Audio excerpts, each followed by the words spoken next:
Checking. Oh, good. All right. We are good to go. Good morning, everyone, and a warm welcome to this prestigious program and event that we are having today. My name is Batandwa Hope Mchigwana, and I am honored to be your program director for today. My role is being a coordinator for Cluster 4. Is everything good? Sorry. So I have to be here? All right. Okay. Can I start? Great. As I indicated, my role is being a coordinator for Cluster 4, which is working group 5, 6, 7, and 8. So we are gathered today to really just go through our policy briefs. As you know, that we have been really just steering this ship up to this point with our contributions, our efforts towards our policy briefs. So today, we are hearing from each working group based on what it is that they have put together. To just lay the foundation and open up the scene, we will call Mr. Mabalane, who will be tuning in online to just give us the opening remarks and give us the introduction of today's program. Thank you, Batandwa. I hope I am audible. It gives me pleasure, far away but not too far away, when I'm done here, representing C20 in the engagements to plan for the G20 Social Summit. I will make myself available, but you are in the capable hands of Batandwa, supported by Ayanda and Jacob on the tech staff, including the technology guys that are there. So I think a few issues, colleagues. Number one is we kickstarted the process yesterday. This is the end-term policy and policy finalization. If anyone were to ask us what was our brief as civil society organized under the banner of C20, our brief in terms of the G20 is to ensure that we have policy proposals that we present to various governments in order to incorporate those in the heads of states meeting. Have we done that? This exercise means that we are 95% there. And what you will do today, as was done yesterday, is to get us to the 100% of that particular task. That we have a policy brief for the 14 working groups, including a statement of intent from the persons with disability organized under D20, as well as from the LGBTQI communities organized under Q20.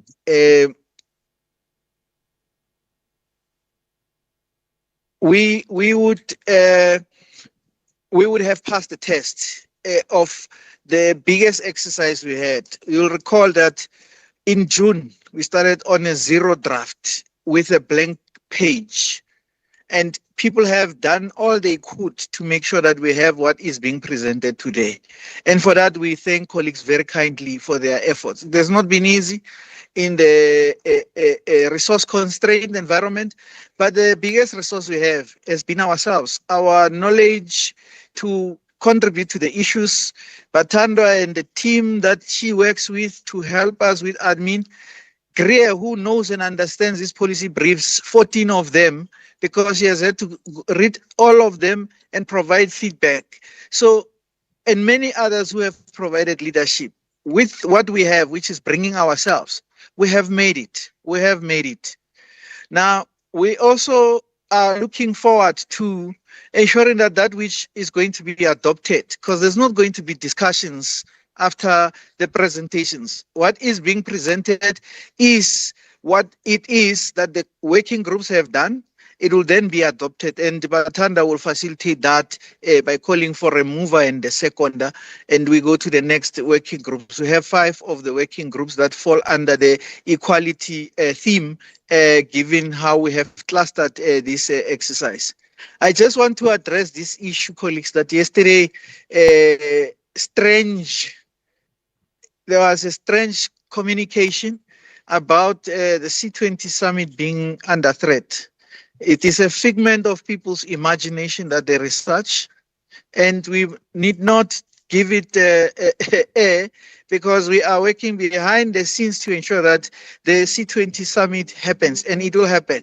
What will happen at the C20 summit? It is for this exercise we are doing now to actually be put on the pedestal that we have done the work. We have done the work. We have moved from 0 to 100%, and we have done that with everything that we need to have. I've indicated I'm at the G20 planning meeting where I'm representing C20. Again, we will have representatives from yourselves as part of the C20 family being here.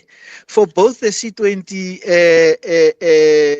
summit of 12 to 14 November, there is a link that has been circulated with regards to the C20, because we have limited amounts of spaces for each working group. Our cluster coordinators are communicating with the leaders of the various working groups in order to give us the delegations that will represent the various people at that particular meeting. A space of 20 has been allocated for each, and those people are determined by the working group leaders. We know that others who have contributed would want to be here. We have over 3,000 organizations that have registered, both locally and internationally, including in Africa. But we can't have everybody in the room. So those who are delegated will be adequate enough to ensure that we celebrate the journey and we put out there that which we have done. That is the business that we now have post these engagements that we have around C20 summit. The second one is the G20 summit. 14 of our working groups have been mixed with other working groups of all other 13 engagement groups, and 5 thematic areas have been identified. Draft 0 of the declaration is going to be shared. As C20, we are going to deploy people from our working groups who are working in those particular thematic areas that have been identified to contribute to the content of a document that will be approved at the G20 Social Summit happening at Birchwood from the 18th to the 20th of November. Again, a link has been shared, and we said on a first-come, first-served basis, people must respond. We have been allocated 600 seats from a total of 4,000 delegates, and 600 is the highest number that any engagement group has been provided, because C20 is seen as very important. Hence, we have been given those particular numbers. We have decided, as we said, one meaningful engagement of persons with disabilities, that of the 600, 100 will go to for delegates that they will provide. Whether they are local, whether they are international, it's really up to them. Similarly, for the LGBTQI, we have also made provision for 100 as well. And the reason for it is because at the G20, they will also have their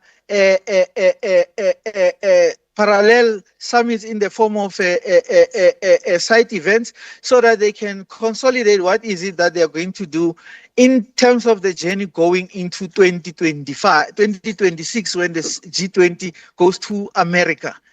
So with that said, colleagues, we are on track, we are on course. There are challenges, but they are not insurmountable. We will deliver the C20 summit. We will deliver the G20 summit as part of those that will be there. We will not all be there, those who may wish to be there, but that does not mean that we have not done the work. So if people have not done the work that they were supposed to do, they must not create havoc. They must not create panic. They must not peddle misinformation. So with that said, as per my discussion with the chairperson, who will also be going to Durban to represent us at the an invitation we have received from the Department of Sports, Arts and Culture to advance the partnership that we need to have with them. He will carry with us there. So we have been in platforms that have been organized by others in the C20 networks. Last week, we were at the Brave Movement convened workshop on data-related issues. The week before, we were hosted by colleagues from AIA, which is the Al-Kebulan Impact Awards, who organized the Immigration 20. I've received today an invitation from the colleagues that are organizing the Royal Summit, which is on the 1st and the 2nd, we endorse and support them because we are not organizing everything. The biggest challenge we have to overcome is to ensure that we deliver the successful C20 Summit 12th to 14th of November, and we are equal to the task. We will deliver it. So I wish you all best of deliberations as you present the final product, and as soon as one is done here, I will gravitate physically there to be with you as you finalize. But I'm leaving you in the capable hands of Batandwa. Thank you very kindly, colleagues. Over to you, Batandwa. Thank you very much, Sherpa. Let's give it a round of applause just one more time. All right, as already indicated, today we are having five working groups that will be presenting their policy briefs under the theme equality.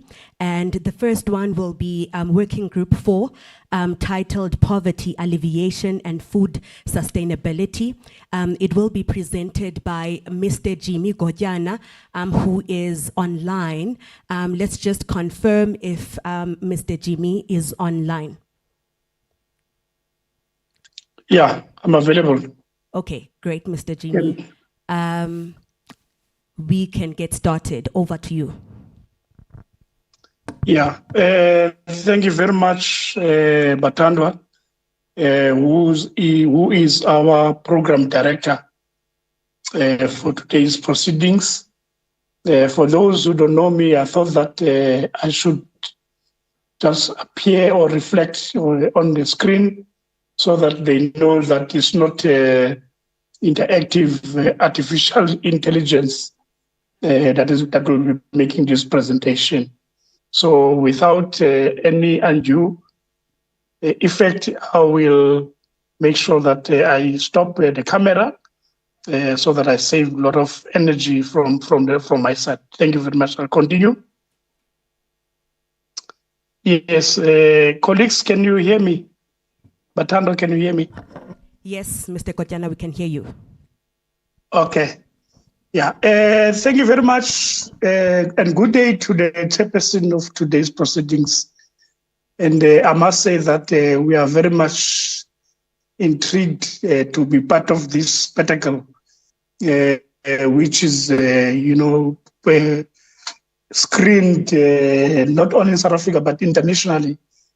I got a call from somebody who's based in Egypt, one of the colleagues that I work with on international programs, to say what is they wanted the link. So I was helped. Indeed, I was helped by Jacobs in this regard. So welcome to the C20 leadership, which is led by the Sherpa. And I would like to welcome everybody who's taken time to join this C20 end of the term and policy finalization meeting. My name is Jimmy Kochana, and I represent Alliance of NPO Networks, ANET, which has been party to this process. I think before I can proceed, I think it will be best and proper that I present my other team members who played a critical role in the compilation of this policy brief documentation. My facilitator for working group number 4 is based in Senegal, and her name is Cora Fall. Cora Fall is our facilitator, and then there are 2 co-facilitators. It's myself, Shimi Kochana, as well as Tandy Hopper. So both Tandy Hopper as well as Cora Fall, they represent the Oxfam, the international platform, as well as Oxfam South Africa. So I think it will be nice that we inform everyone that we're presenting here today the final outcome, which was, solicited through a widely consulted process, where everybody input, and views, help in shaping and move this from zero draft to the final document, which are presenting today. And we must further say that we are happy that everybody was involved in the development of this document. The NPO sector in general was involved, the academia was involved, business, desktop, as well as literature reviews. I think to some extent they've played a critical role in shaping the formulation of this document. And I must say that last week, on the 9th of November, we held an interactive policy brief, a C20 webinar, and I think some of you that are available today, they were part of that process. So this is to show that indeed there was a proper consultation, there was a necessary process that was created to ensure that we solicit in views as well as input from everyone. And then I must also further say that this policy brief was based on transparency, openness, as well as extensive stakeholder engagement. As I've also alluded to the fact that it has been based on desktop analysis and reports with a strong reference to the following documents: the Africa Union G20 priorities, as well as nutrition. I think the theme, as we all aware, the theme talks about equality, it talks about solidarity, and I think it encapsulates solidarity as well as sustainability. So solidarity, equality, sustainability, we follow all those issues that pertaining to that, with a strong reference to the G20 concept note. I think the task force 2 was the main document, the agriculture working group on G20 food security and nutrition, as well as we've aligned to key strategic priorities and strong reference to global convention and SDG. Last but not least, we've also encapsulated the just energy transition.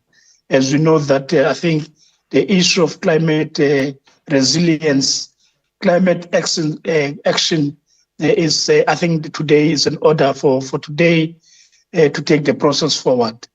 I must further say that what we did as well, we've also made sure that when we're developing this document or the policy brief report, we've looked into the context. Because the context, I think, as we all who are here today confirm, that South Africa holds the presidency of the Group of 20 from December 2024 to November 2025. And I'm glad that our Sherpa did mention of the 12th to the 14th of November. And I think we'll also make sure that on that date, we encapsulate further on what the theme, solidarity, equality, sustainability, should look like. In essence, on the issue of the food security, on the issue of poverty alleviation. We've also been privy to know that South Africa is the only African country within the G20 and the first from the continent that will preside over this global forum. As we all know that I think hunger, malnutrition, and food security have been identified as a top priority of the SA G20 presidency. And I must further say that this is informed by South Africa Constitution that puts eradication of poverty as a top priority in addressing the past legacies created by apartheid, repressive regimes. The issue of food security for all and the high level of global food insecurity, which continues to exacerbate inequality and hinder growth and development. We've looked at the state of food security and nutrition in the world. We've looked into the issue of sustainable development goals. We've basically looked into the high food prices, climate-related intervention, conflicts, climate change, disasters. All these issues, they keep to continue to confront our communities, especially those the poor as well as the marginalized community. We supported the G20 Leave No One Behind pledge, and I think we are still continuing on that track. We contribute to SDG 1, which talks about no poverty. We look into the SDG 2, which looks into the zero hunger. So all these issues, I think they look into one, common denominator, which is to advocate for a climate justice throughout. We've also looked into issues of promoting inclusivity. We've looked into the diversity. We've looked into encouraging involvement and recognition of persons with disability, the LGBTQI community, inclusion of women, children, and youth. Because I think the issue of vulnerable groups is something that we take pride into it. We've also explored on pathways towards equitable access to food, resilient food systems, as well as sustainable economic growth. So all these issues that I've mentioned here, I think they're leading to one goal. And our goal is to develop key policy recommendations. And you are here today to present those recommendations. What are they? Poverty, alleviation, and food sustainability are closely linked, and addressing one often requires tackling the other. So we cannot divorce the poverty alleviation to the food sustainability, because I think we are of the view as a team that is closely linked, and we cannot tackle this one and then leave the other one. So we also consider the sustainable development that we felt that is a key to reducing poverty, and food security plays a crucial role in achieving these goals. The key strategies that we've identified as follow. The first one is sustainable development, practices like agroforestry, regenerative agriculture, and integrated pest management, which will promote soil health, biodiversity, as well as economic services. These methods, we are of the view that they can increase the crop yields, improve food availability, and reduce poverty. The second one, we support the small-scale farmers initiative that provides training, financing, as well as market access to small-scale farmers can help them to increase productivity and income and contribute to poverty reduction. So the issue of capacity development of the small-scale farmers, the emerging, farmers within our communities is critical, and I think it should also form part, of the process. The issue of food distribution and assistance, we are talking here of programs like the cash-based aid, food security, food vouchers, as well as schools meals. Schools meals can help vulnerable population access nutrition, food, and improve well-being. So departments like Department of Social Development, as well as other state-owned agencies, we're calling for them to come on board and assist, our people, especially the school-going, children, so that we can help vulnerable population so that they could access those nutritious food and improve their well-being. So we also of the view, the third one, that we are also on the view to enhance social protection, strengthening of social protection system, as well as can reduce food insecurity and poverty, as well as increase household purchasing power.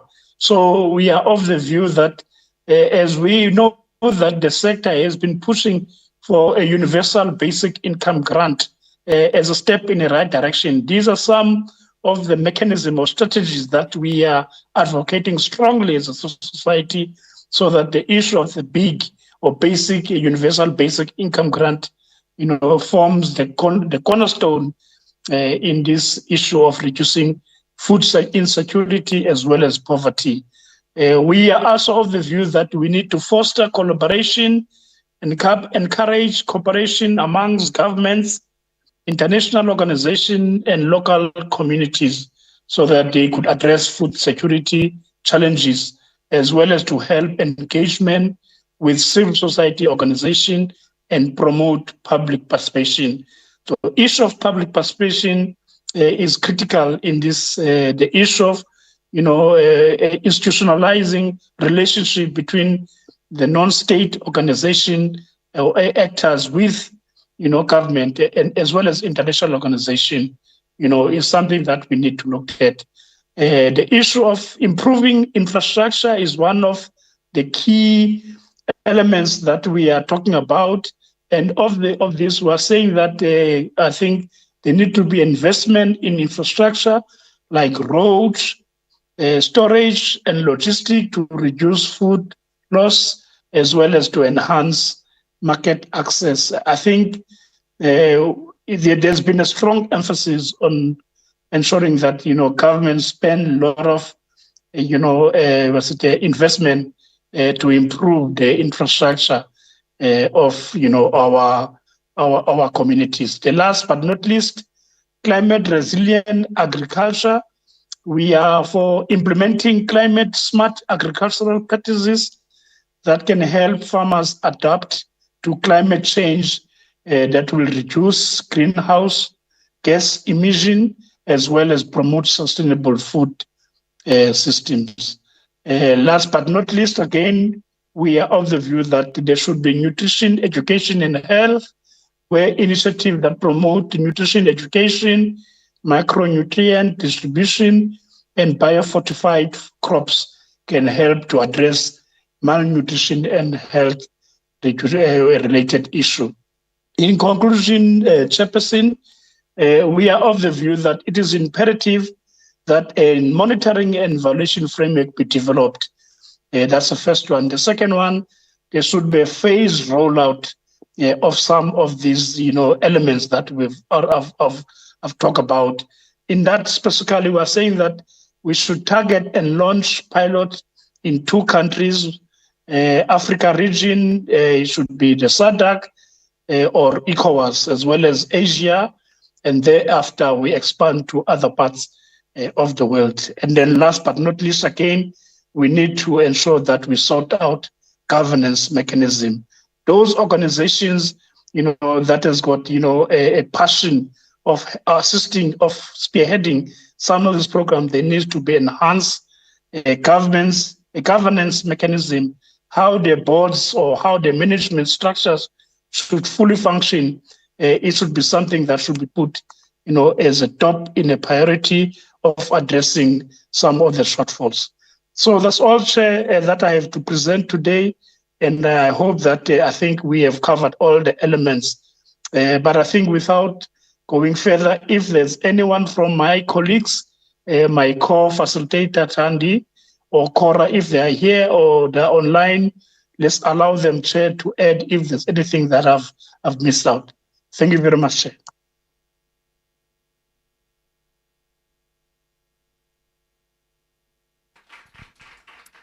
Let's give it up again, a thunderous round of applause for that presentation. Thank you very much, Mr. Godjana, for that insightful and comprehensive exploration of your policy brief under Working Group 4. So now we are moving on to the process of policy adoption. We will request 2 volunteers who will approve that which has been presented by Mr. Godjana, and a seconder for that.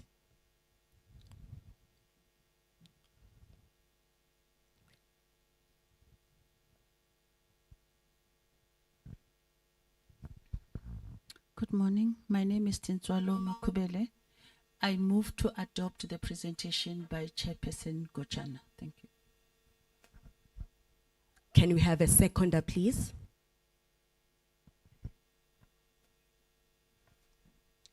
Good morning. My name is Dorothy Mabiletsa. I move to support, to second what was presented today. Thank you. A thunderous round of applause. Thank you very much, colleagues. Without any further ado, I would like to call up on stage Working Group 5, which is Women and Gender Equity.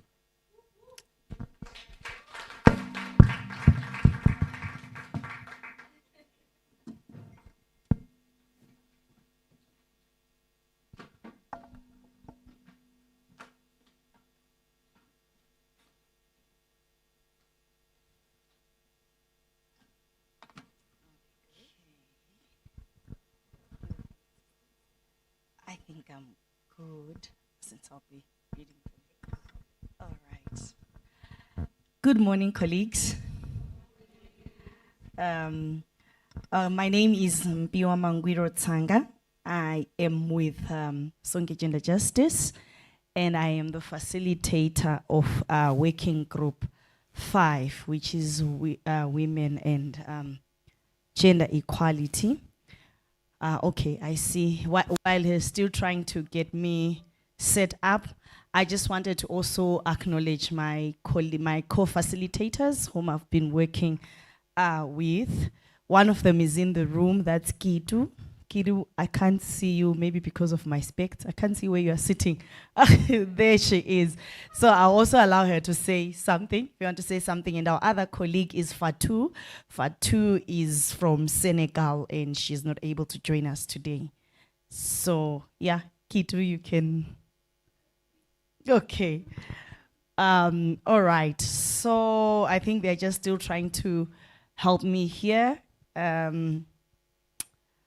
But I think we can already kind of see. So yeah, we can put it on slideshow.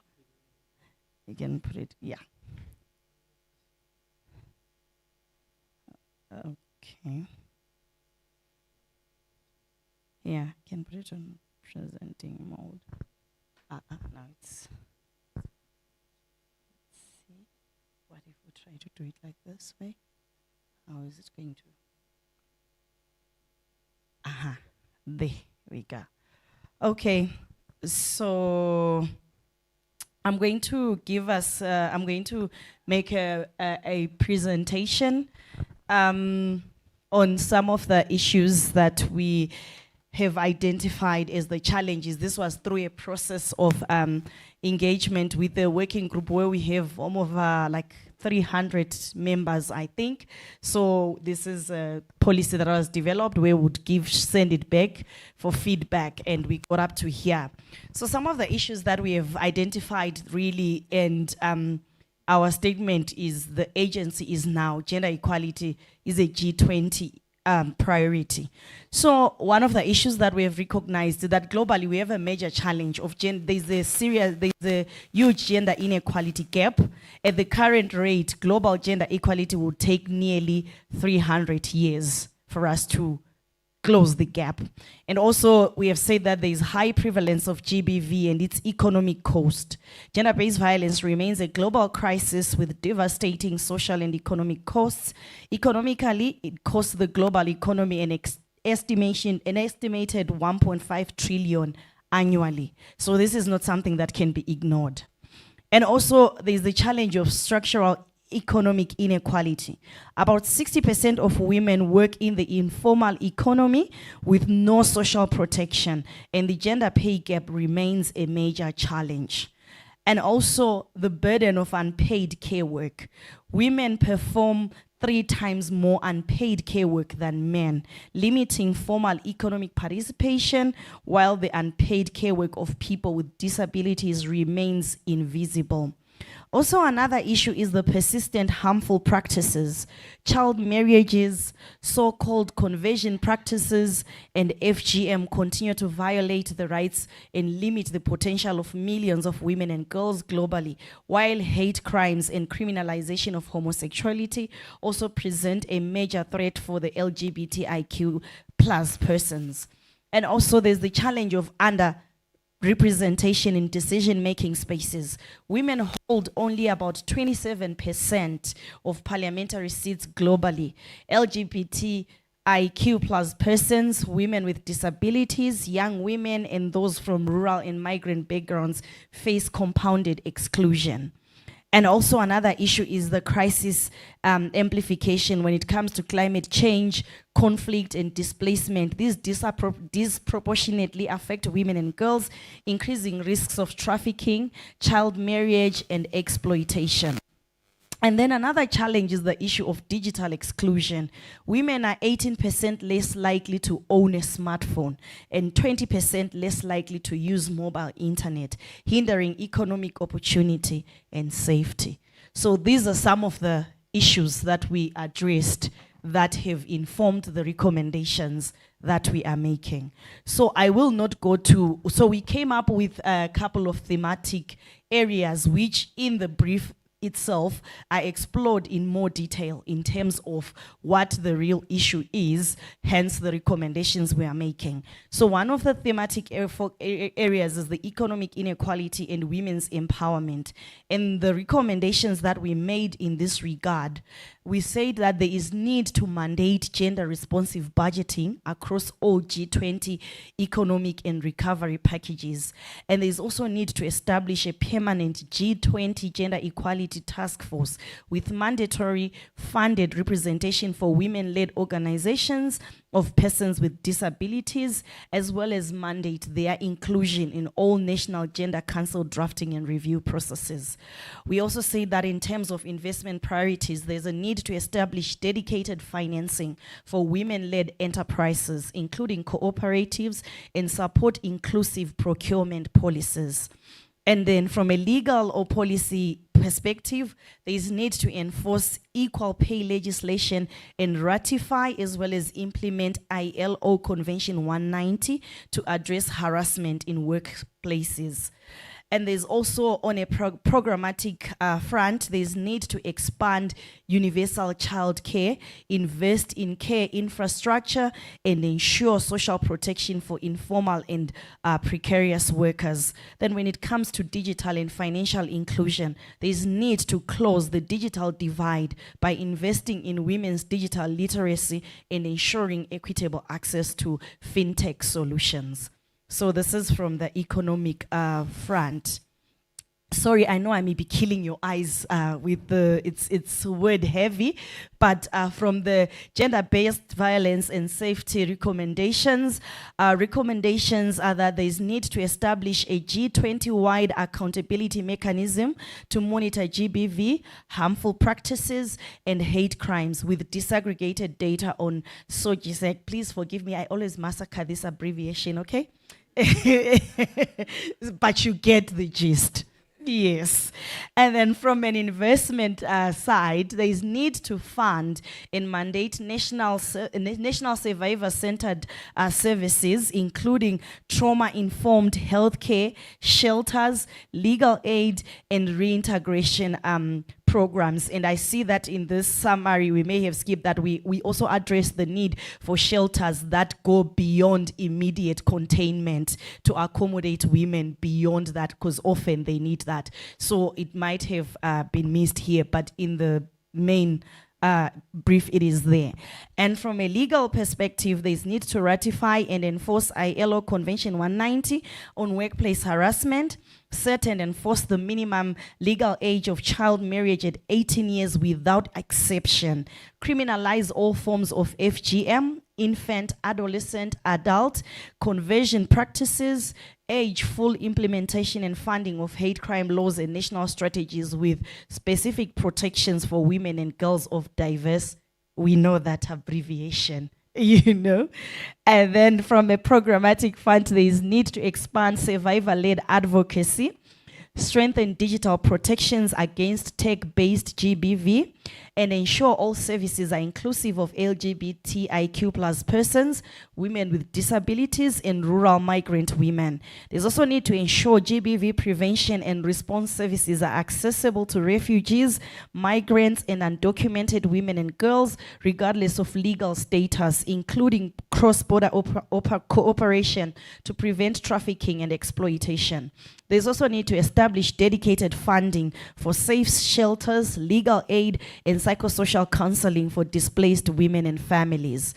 And there's also need to fund and mandate universally accessible, survivor-centered GBV services which cater for the needs of women and girls living with disabilities, including sign language interpreters, accessible shelters, and information in easy-to-read formats. Ensure that SRHR services and information are fully accessible, and that providers are trained on the rights and needs of people with disabilities. There's also need to provide capacity building for police, judiciary, and healthcare workers on socioeconomic competencies and the specific vulnerabilities of LGBTIQ plus persons to GBV. And then from a corporate perspective, there's need for corporate accountability. So there's need to mandate workplace GBV prevention policies and require corporations to audit and address GBV across global supply chains. And then we come to the political participation and leadership recommendations. And from that perspective, we recommend that from for governance reform, there is need to enact and enforce gender parity laws for political representation and mandate gender balance on corporate boards across G20. There is also need to support leadership training, mentorship, and civic participation programs, particularly for young women, women with disabilities, and LGBTIQ persons. And then from a legal perspective, there is need to criminalize political harassment and violence against women in public life, implement protections in line with CEDAW General Recommendation 23 and ILOC 190. And then from a programmatic action perspective, there is need to fund safe digital platforms for women leaders, create support programs and protective mechanisms for women and LGBTIQA plus human rights defenders and asylum seekers who face targeted violence, and institutionalize family-friendly parliamentary practices such as childcare support and flexible hours. And also there is need for feminist foreign policy. We would like to encourage G20 members to adopt feminist foreign and development policies that promote inclusive leadership globally. And then when it comes to the next theme, which is gender responsive climate action and just transition recommendations, on this front, we recommend that from a governance perspective, mandate gender parity in climate decision-making bodies and integrate gender in all G20 climate frameworks. From an investment perspective, the G20 needs to earmark funds for women-led climate initiatives and simplify access to climate finance for grassroots, rural, and indigenous women. And then from a policy perspective, we call on them to protect the rights of displaced women and girls, criminalize climate-related trafficking, and align policies with the Paris Agreement Gender Action Plan. Protect the rights of disabled women and girls, including refugees and undocumented persons, by guaranteeing access to services regardless of status, and align migration, gender, and climate frameworks to address heightened risks of trafficking and exploitation. And from a programmatic perspective, we call on the G20 to promote gender-sensitive climate technologies and digital access, scale up universal social protection for climate-affected workers, integrate indigenous and women's ecological knowledge into national adaptation strategies. And then when it comes to just transition, there is need to ensure green economy jobs are accessible to women, LGBTIQ plus persons, and marginalized groups through quotas, vocational training, and safe working conditions. Then we come to digital inclusion and safety recommendations. On the governance front, we call on the G20 to mandate gender parity in artificial intelligence and digital governance bodies across G20 institutions. When it comes to investment priorities, we call on the G20 to fund digital literacy programs for women and girls, especially in rural and marginalized communities, and support development of accessible technologies. From a legal perspective, we call on the G20 to criminalize technology based GBVF and adopt global standards for online safety aligned with CEDAW General Recommendation 35. And also from a programmatic perspective, the G20, we call on them to develop gender-sensitive artificial intelligence systems that eliminate bias, establish national or regional technology-facilitated GBV data repositories, leverage digital platforms to expand access to SRHRA information, safe online spaces, and economic opportunities for women and LGBTIQ plus persons. And there's also need to invest in scholarships and vocational training for women with disabilities, including universal design in digital platform and physical infrastructure. Then when it comes to corporate accountability, we call on the G20 to require tech companies to implement robust content moderation, privacy protections, and survivor redress mechanisms. Then we come to adolescent girls' harmful practices. I see, we keep going. You can see the issues that affect women and girls are many, right? So when it comes to adolescent girls addressing harmful practices and disability inclusion, our recommendations are as follows. Make elimination of child marriage and female genital mutilation across life stages, virginity testing and conversion practices a priority in all G20 equality agendas. And there's also need to fund youth and feminist-led initiatives, including survivor-led campaigns, and allocate resources for adolescent-friendly SRHR services. Then from a legal perspective, we call on the G20 to set and enforce laws setting 18 is the minimum age of marriage without exception, and also to criminalize all forms of female genital mutilation, virginity testing, conversion practices, strengthen anti-hate crime legislation protecting adolescent girls of diverse socio-sec, repeal laws criminalizing consensual same-sex conduct and diverse gender identities and expressions. And from a programmatic perspective, there is need to scale up comprehensive sexuality education, expand access to adolescent-friendly health services, including contraception, safe abortion, and mental health support, develop community-based prevention, engaging traditional and faith leaders in boys and men.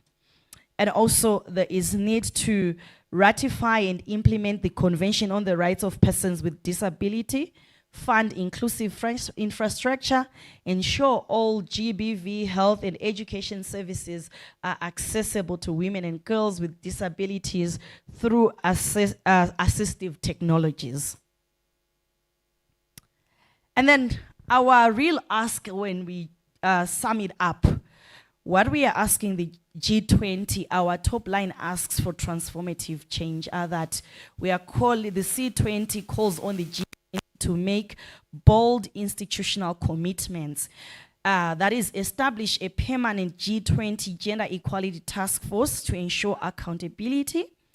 Mandate member states to allocate a minimum 1% of GDP to gender equality initiatives, and then with a specific portion ring-fenced for initiatives benefiting women and girls with disabilities, including grants for people living with disabilities and funding for reasonable accommodations.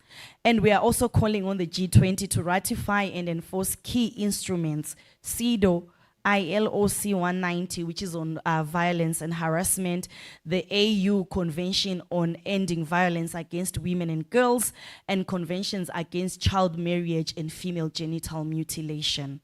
And we also call on them to ensure all policies explicitly include and protect migrant, refugees, and undocumented women and girls, as well as women of diverse socio-sec and disabilities. And from an investment perspective, we are calling on them to fund universal social protection, child infrastructure, and gender-based violence survivor-centered services, including shelters, safe transport, and digital protection.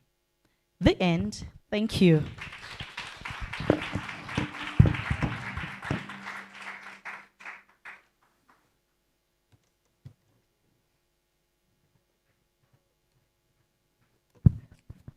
Thank you very much, Working Group 5. Let's give it up again, a thunderous round of applause. That process again of the policy adoption, can I get 2 volunteers, 1 mover, and 1 seconder?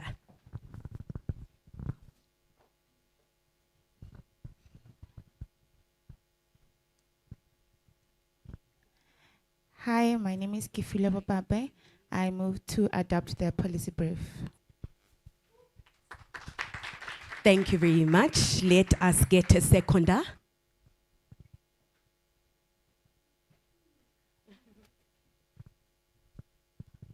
Good morning, everyone.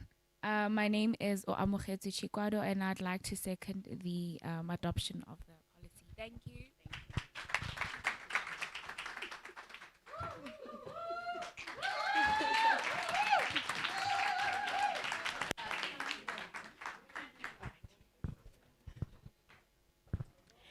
In the words of my Sherpa, he would say, thank you very kindly, colleagues. So thank you very, very much. Right now we are going to have our tea break for 30 minutes. Please, colleagues, let's keep it at 30 minutes. After that, let's come back in. Thank you.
Yabo,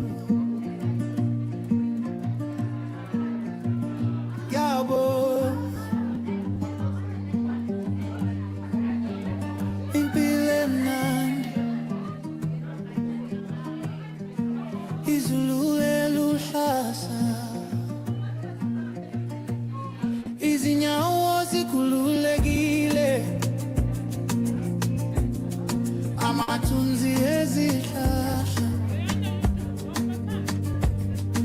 Amanzi ahlanzekile, izwi lomoya likhuluma nami. Ngiyabonga, izinsuku zethu. Ngiyabonga, impilo yethu. Ukukhanya kwelanga, umusa wethulo. Ngiyabonga, ngiyabonga. Konke kwanele, izandla zami zikhululekile. Sizwa ubumnandi, imfudumalo yomhlaba, isikhumbuzo sobuntu, amagagasi olwandle,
Umhlaba ukhula ngothando lwakhe, izandla zakhe zenza izwe lidlume, ubuso buhle ukukhanya kwemini, ububele bakhe umthombo wempilo. Umama omkhulu, umama omkhulu, siyakukhothamela, siyakukhothamela, amakhosi yazi amandla akho. Umama omkhulu, umama omkhulu, izwi lakho linjengemvula ethulile, amadolo aphansi sikhuleka kuwe, ngaphezu kwamakhuma udlulisa ivunguvungu. Umama wethu ukhanya ngathi inkanyezi,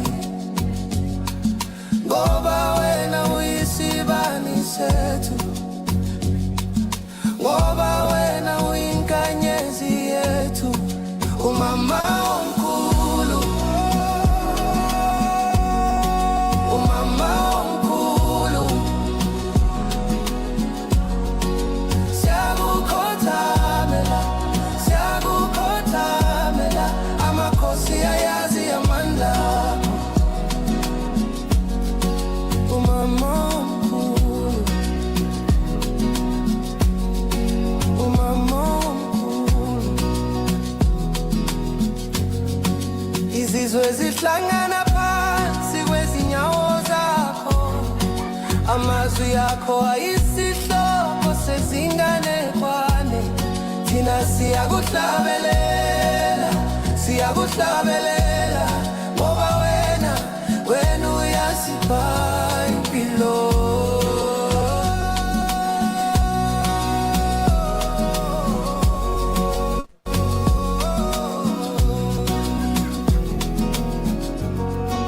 Umama omkhulu,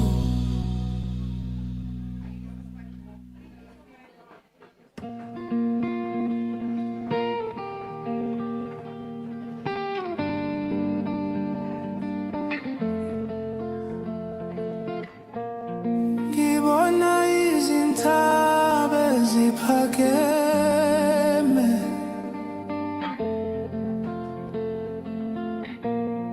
amazwi aphakathi kimi ayangidonsa,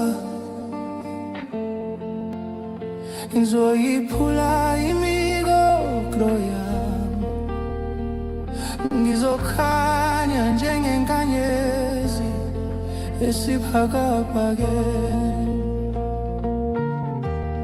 ngikhuluma namaphupho wami, ngiyakhwaya kodwa ngikredi. Phezulu, phezulu, siphakama phezulu, amandla ethu awanamkhawulo. Phezulu, phezulu, siphakama phezulu,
Sihamba sonke izwe libanzi, amazwi ethu ahlanganisa imiphefumulo. Ngiyabona ukukhanya kuphume ezinhliziyweni, noma ungowaphi sihlangana njengamanzi. Ubuhle bomhlaba buhle buyakhanya, ubuntu, ubuntu, sihlangene sihamba ndawonye.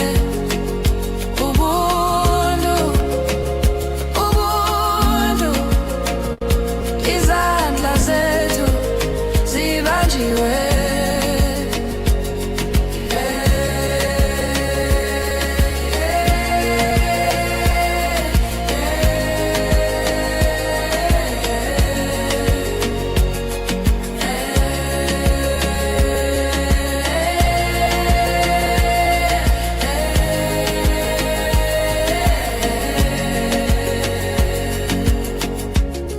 Amadwala nezihlahla azikhulumi, kodwa siyakwazi ukuzwa izindaba zabo.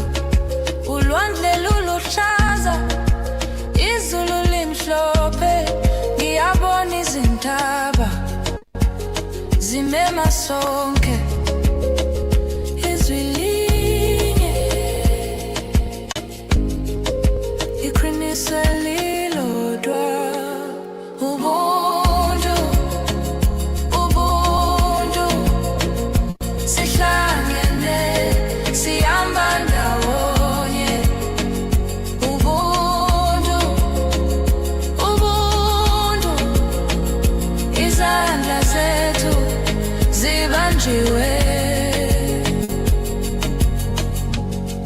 Awukwazi ukuvala umoya othandayo, awukwazi ukuvalela izinkanyezi ezikhanyayo, ngoba sonke singabantu, izintambo zomphefumulo. Siyaphila, siyathandana, siphelele. Ubuntu, ubuntu, sihlangene sihamba ndawonye. Ubuntu, ubuntu, izandla zethu zibanjiwe.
kodwa ngiyahamba njalo,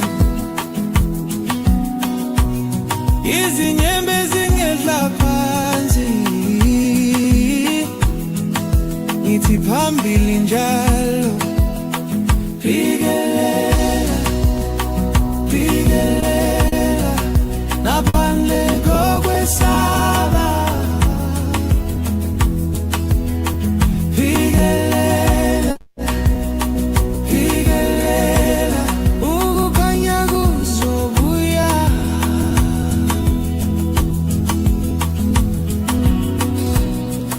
imimoya yabuza, iziphepho azipheli, kepha isibindi siyaphumelela. Ngithi ngizoqhubeka njalo, phikelela, phikelela, ngaphandle kokwesaba. Phikelela, phikelela, ukukhanya kuzobuya.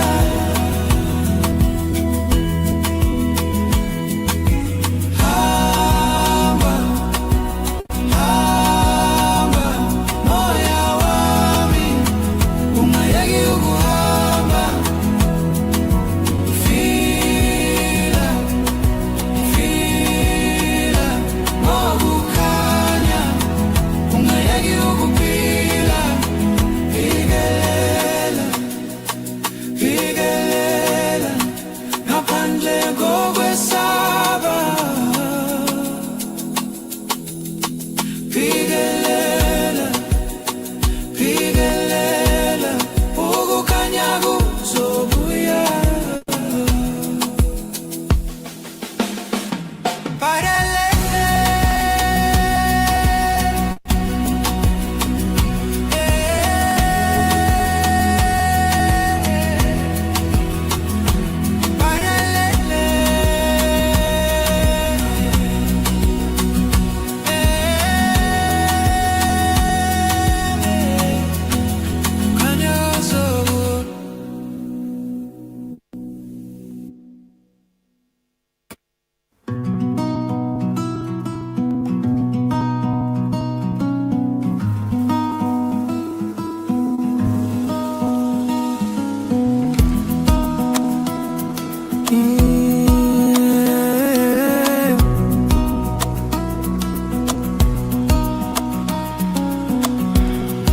Izidladla zihlokoma,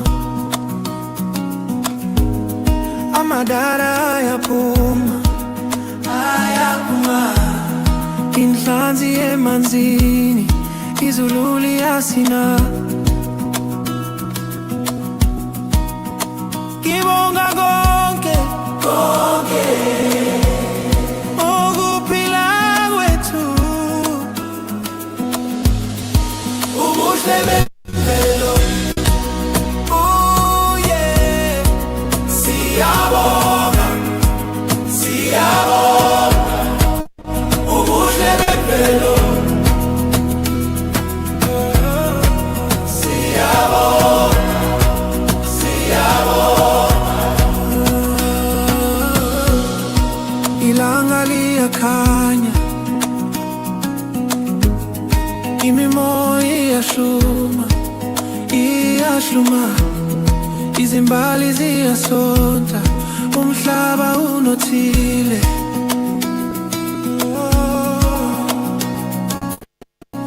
Hamba nawe emasini, phansi kwezihlahla.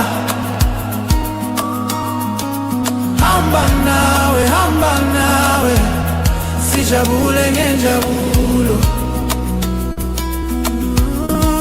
Ubuhle bemvelo, oh yeah, siyabonga.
isikanya njalo.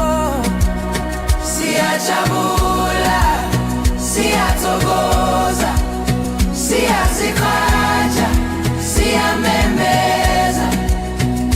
Izwi lethu liphezulu njalo.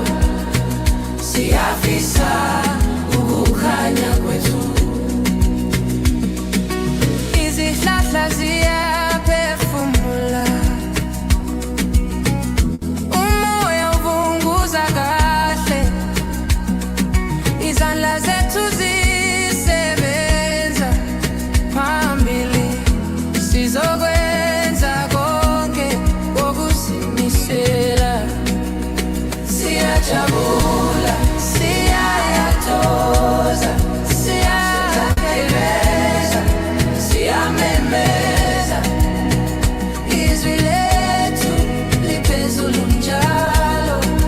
Siyafisa ukukhanya kwethu. Phakama wena, phakama njalo. Izwi lakho likulindile. Izingoma zethu zilala phezulu. Sihamba sonke singabantu bonke. Siyajabula, siyayathokoza, siyazikhaja, siyamemeza. Izwi lethu liphezulu njalo. Siyafisa ukukhanya kwethu. Hey.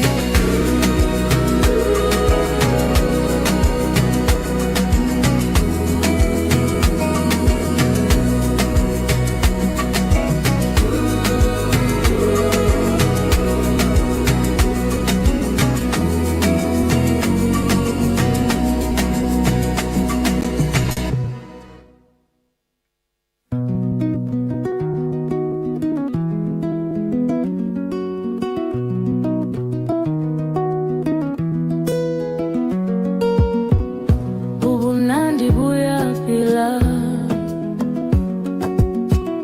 ilanga liyashisa, iphunga lomhlaba sithanda lona. Phakathi sikhanya njalo. Siyajabula, siyathokoza, siyazikhaja, siyamemeza. Izwi lethu liphezulu njalo. Siyafisa ukukhanya kwethu.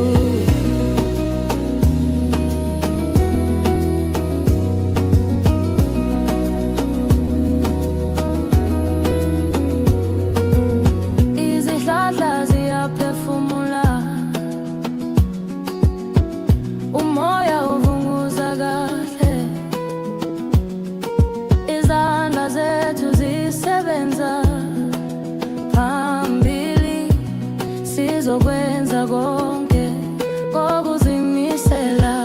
Siyajabula, siyathokoza, siyazikhaja, siyamemeza.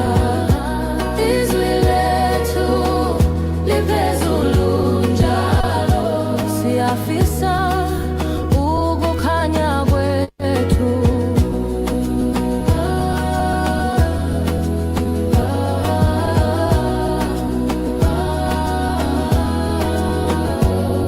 Phakama wena, phakama njalo. Izwi lakho likulindile. Izingoma zethu zilala phezulu. Sihamba sonke singabantu bonke. Siyajabula, siyathokoza, siyazikhaja, siyamemeza. Izwi lethu liphezulu njalo. Siyafisa ukukhanya kwethu.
bonke abantu bahluke njalo, izinkanyezi zikhanya ebusuku, ubuhle bakho bungathintwa muntu, hamba ngendlela yakho, awukho munye.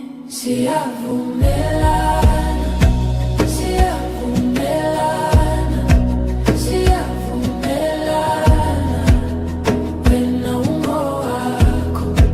Siyavumelana, siyavumelana, wena ungowakho.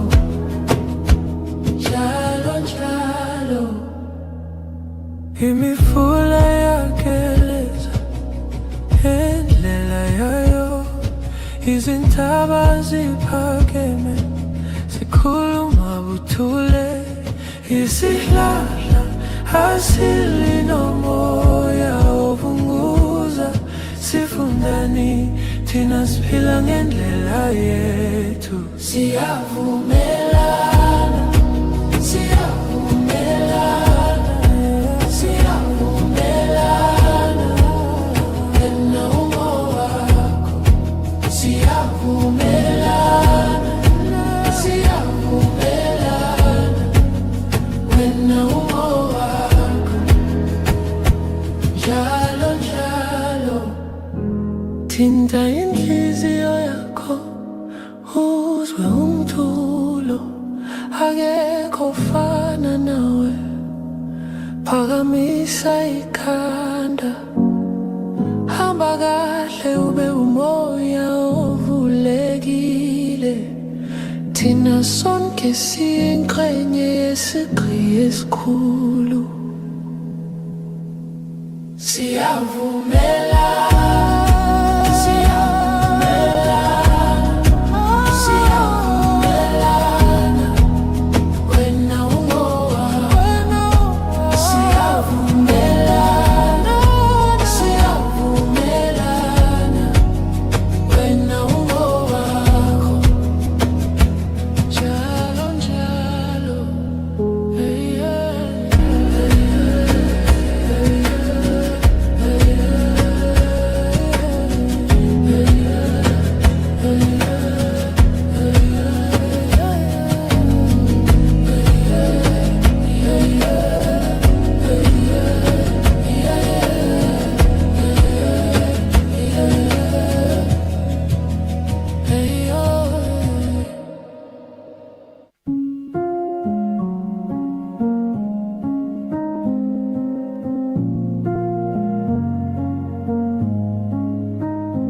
bonke abantu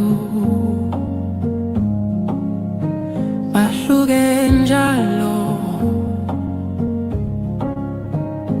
izinkanyezi zikhanye busuku,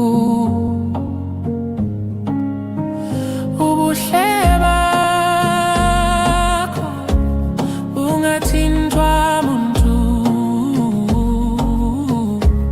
hamba ngendlela yakho, awukho munye. Siyavumelana, siyavumelana, siyavumelana, wena ungowakho. Siyavumelana, siyavumelana, wena ungowakho. Njalo njalo,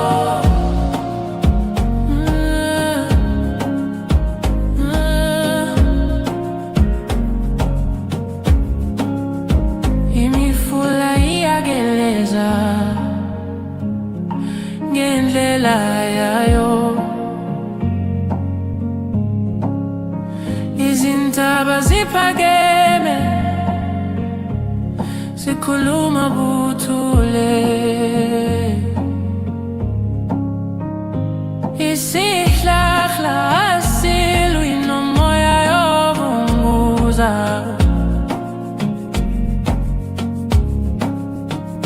Sifundani thina siphila ngendlela yethu.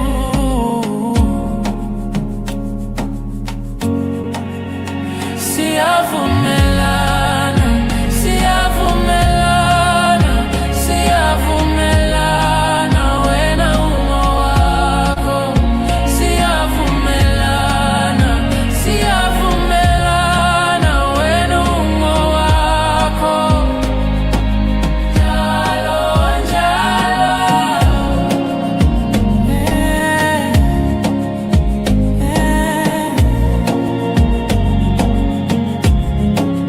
Thinta inhliziyo yakho, uzwe umdrulo.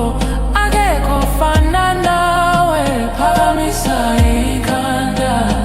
Hamba kahle, ube umoya ovulekile. Thina zonke siyingxenye esikhulu. Siyavumelana, siyavumelana, siyavumelana. Oh, wena ungowakho.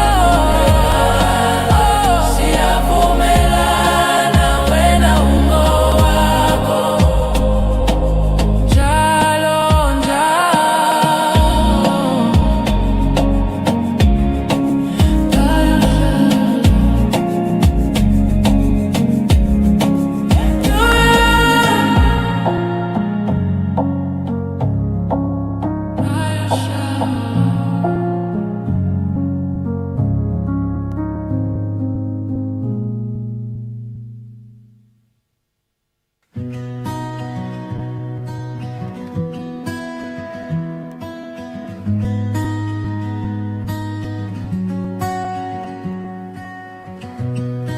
Ngibona izinkanyezi phezulu,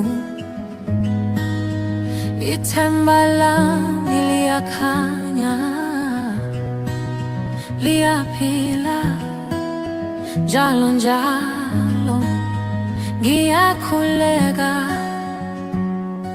ukuze kube khona ukukhanya, ngoba Let's come back in, colleagues. Let's come back in.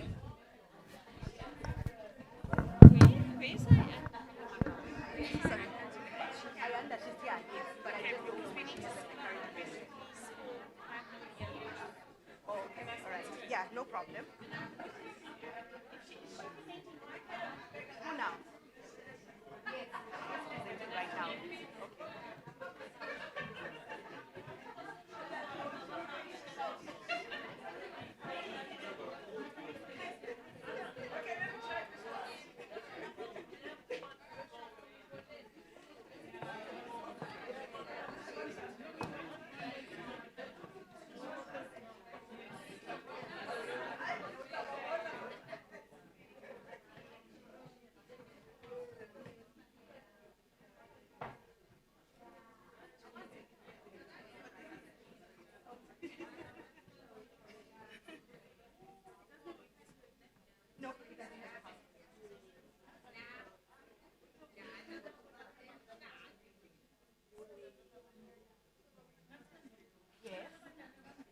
Yeah.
ukwesaba ngaphandle kokhathazeka ukukhululeka ukukhululeka sihamba sikhululekile ukukhululeka ukukhululeka sihamba sikhululekile ngizwe izwi lami likhula liyakhala phakathi kwamakuba ubumnyama buyaphelela ngiyakhululeka ngiyaphila ngoba ngiyazi amandla ami ukukhululeka ukukhululeka sihamba sikhululekile ukukhululeka ukukhululeka sihamba All right, thank you very much, colleagues. Let us settle down and get to the second installment of our program.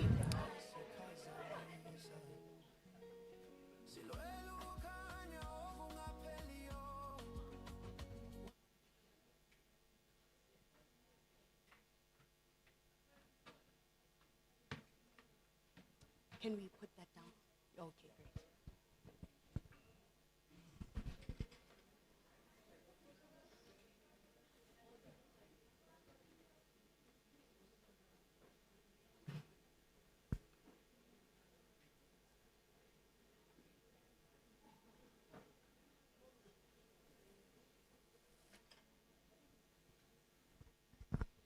Okay, and we are back. We are heading to the second installment of our program, and the next group up is working group number 6, which is cultural diversity, recognition, and embracement. It will be presented by Dr. Nikki Webam. Over to you.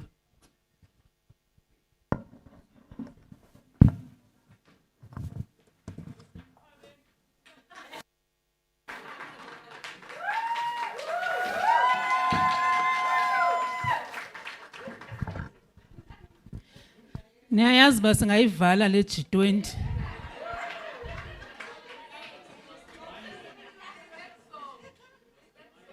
Sizinkosi fanele manje sincenge. Singayivala le G20. Ithani ipe.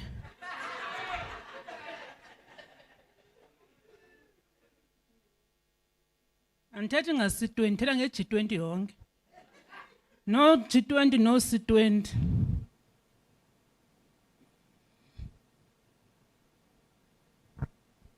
Singayivala. That's fine. It's not, it's a document. Yeah, so I'll just page like that. It's fine. Because if kudala siwenza lama slides, so kufanele sibonise document qobo lwayo. So you will. That's fine.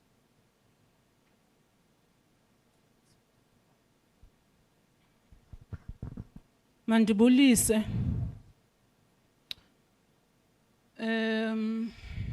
Good morning. Is it still in the morning? It's in the afternoon. Greetings to our royal leaders that are present here today, and to all the leaders, facilitators, leaders of civil society. I am greeting you today. I am Princess Dr. Nikki Webam, the lead facilitator for cultural diversity recognition and embracement. I'm joined by my colleague here, Boitumelo, and I believe that one of my colleagues, Panegas, has joined as well virtually. Colleagues, I'm not always like this, but I think after all the work that we have put together as civil society, I I'm actually starting to feel the weight, the stress that this activity has brought to us as civil organizations. With no resources, but we're expected to deliver. And we are now trying to deliver, but we are still restricted by the resources. So I feel very sad, more especially that we are gathered here. We always claim to speak on behalf of the people. But if you go down to the people that we are presenting, they don't know anything about C20. They don't know anything about G20. And we were supposed to draft, go to our communities and engage our communities so that when we stand here today to say this is the end of term meeting, we have engaged and the communities are aware. We had a FIFA World Cup 2010. Things stand still. Everyone knew. In schools, we had Fridays where people, at work, people are wearing the t-shirts to promote that. But we are hosting a G20 summit in South Africa. We are talking money. We are talking development. We are talking transformation. Now that means when discussions are about money, we must be excluded. I already feel excluded, colleagues. I already feel excluded if I'm going to stand here as a facilitator. And when we go to the C20 summit, we are going to choose 20 people from our working groups. With all due respect, colleagues, I would just want to, by show of hands, how many people are here coming from working group number 6, cultural diversity, recognition? So it's those people, including our royal leaders here. So already we are 10, 13. So does that mean that all the people that have contributed here, they cannot go and be in that C20 summit? So where is that putting us? So I just wanted to say that, colleagues, otherwise, if I don't, then I'm not going to be doing justice even to myself during this presentation. Cultural diversity, recognition, and embracement, colleagues, I'm just going to read this document. Where I feel like I need to emphasize or explain something, I will. But I don't really wish to do that because there's already a lot of work that we've put here. The reason I did not summarize, this is the policy brief that you have submitted, is because we have been doing all the summaries, and every time we get feedback, people will raise things that are already here. So for us not to say, no, it's included, we just have to go through this, because this process was for us to go through so that in each policy document we can comment and say, we have already mentioned that, so let's mention it this way, and able to interact with other policy documents, because there are things that we would have loved to maybe try and comment on in the other documents that were presented before us. So this is our executive summary. Cultural rights remain protected with governance gaps that allow heritage destruction, inequitable economies, and exclusionary education systems. Cultural diversity remains marginalized in global governance, with indigenous knowledge systems, languages, and heritage under threat from extractive industries, market commodification, and system neglect. For the G20, cultural diversity is not peripheral, but central to inclusive development, conflict prevention, and innovation. Recognizing cultural rights strengthens democracy safeguards heritage, and fosters equitable economies. These are the core recommendations. The G20 should require cultural impact assessment for projects, legal recognize communal land rights, and ensure indigenous representation in policy making. The G20 should fund community-owned cultural enterprises, language preservation, and support women as knowledge keepers. The G20 should rectify and implement UNESCO and AU cultural conventions, establish intercultural competence frameworks, and safeguard digital heritage. As highlighted in Article 1C of the UNESCO Convention on the Protection and Promotion of the Diversity of Cultural Expressions, 2005. The protection and promotion of the diversity of cultural expressions is an essential condition for sustainable development and human dignity.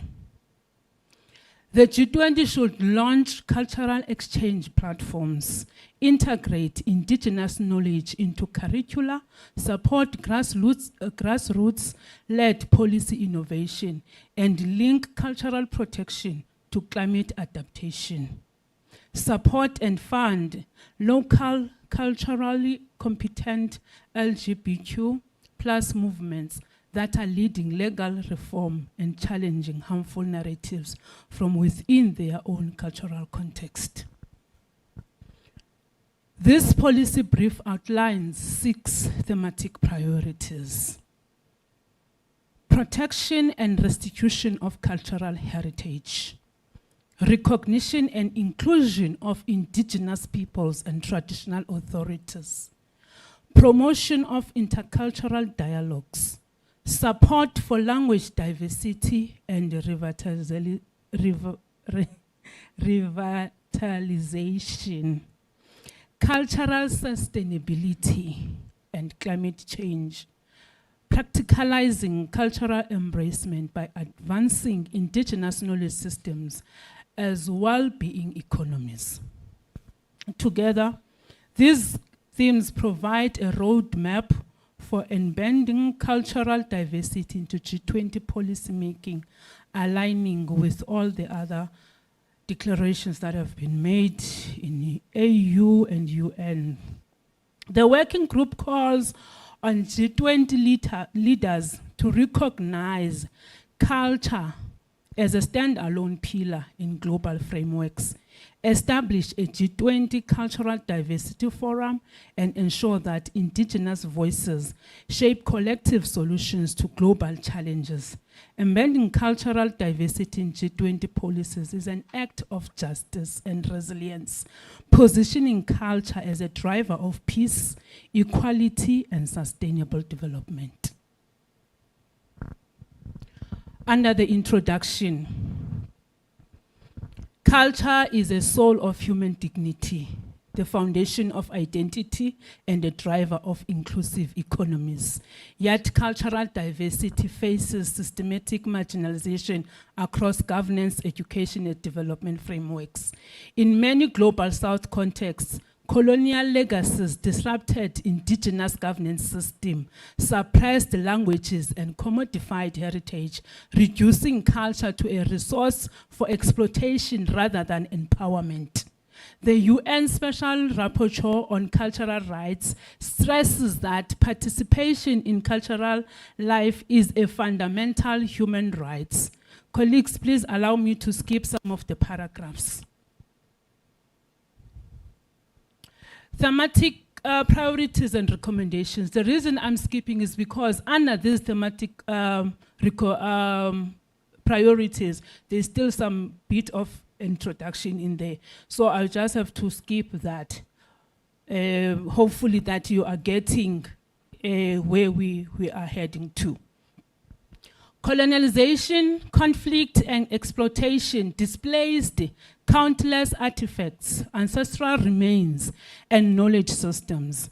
Restitution is a question of justice, sovereignty, and healing. So here we are addressing the issue of colonialization, because the G20 states that are coming to South Africa, some of them have our artifacts, some of them have been involved in genocides. Talk of Namibia, talk of Tanzania, talking of our kings, remains, our skulls that have been taken away, that they are decorating museums in these countries. There's a lot that mentioned here, and I am also pleased that you are joined by the Co and the Sun leaders here, because they also have experienced the same with Sarah Batman. We all know that they had to repatriate her remains. There are remains of our kings in St. Helena, where our kings were exiled. And some of those artifacts are still in some of the museums. So we can name all of these colleagues. Here we just mentioned a few, and some of the organizations that have successfully been doing these restitutions, like the Benin Artifacts campaign, that have been working with the people in the diaspora to actually bring back the remains. We also see that even in Ghana, the king is getting some of the gold and so on. So we need to raise these voices, colleagues, because these countries are coming to us and they must do justice. We urge the G20, I'm here on the recommendations. We urge the G20 states to domesticate and implement the UNESCO 1970 Convention on Illicit Trafficking of Cultural Property. Establish binding frameworks for repatriation of artifacts, remains, and sacred objects in consultation with source communities. Empower communities through funding, training, and decision-making roles in heritage preservation. Invest in digital archives, 3D scans, and blockchain for provenance tracking and accessible online heritage repositories. Strengthen legal frameworks to recognize cultural sovereignty and penalize illicit trade. Promote co-curation between museums and traditional custodians to redefine narratives while preserving our cultural heritage. Support libraries, museums, and archives in Africa and the diaspora to facilitate restitution and conservation through funding and promotions of African history and decolonization of the education system. We challenge the un-African narrative by funding research, public education, and cultural programs that document and celebrate the historical existence and acceptance of diverse SOGIESC in pre-colonial African societies. The second priority theme is recognition and inclusion of indigenous peoples and traditional authorities. Indigenous peoples and traditional leaders hold legitimacy but face systematic exclusion. We are excluded systematically as indigenous and as kingdoms and royal leaders. This is systematic. Their recognition is key to self-determination, justice, and inclusive governance. There is a significant policy gap between the stated commitment to cultural rights in international declarations and their implementation at the international and national level. Legal frameworks often fail to recognize indigenous knowledge systems, communal land rights, and traditional forms of governance, leading to a disconnect that enables the exploitation of natural resources and cultural heritage. The G20's focus on infrastructure development often overlooks cultural impact. The construction of a major dam in the G20 country, for instance, may displace indigenous communities and submerge sacred sites. The Commercialization of national parks without the consent of the custodians of the land continues to undermine the importance of culture and its connection to those sacred sites. We promote mandatory cultural impact assessment for all G20 funded projects to mitigate such damage and ensure the protection of cultural heritage, land and its resources, leading to fair beneficiation. Indigenous people, mainly in Kenya, Tanzania, Brazil, Amazon forest, face challenges of displacement and violation of their human rights through deforestation and rainforest and indigenous forests that these people have been living and using for nature conservation and their spiritual rights. Colleagues, I must say that we are privileged that as African country, we are hosting the G20. And we cannot be silenced. We cannot even be silenced to make these demands and connect everything that has been said here to culture, to indigenous people, to our land. Because even other policies, if you speak about land, we must also connect that to these arguments that we are making here. These are the recommendations to ensure a full participation of indigenous people in land, resource, and cultural decision-making, aligning with the other declarations that have been made. Protect customary law, indigenous governance, and community-based justice systems through constitutional frameworks. Institutionalize inclusive platforms for intercultural governance. Elders, spiritual leaders, women, youth, people with disability, and the people with LGBTQ community.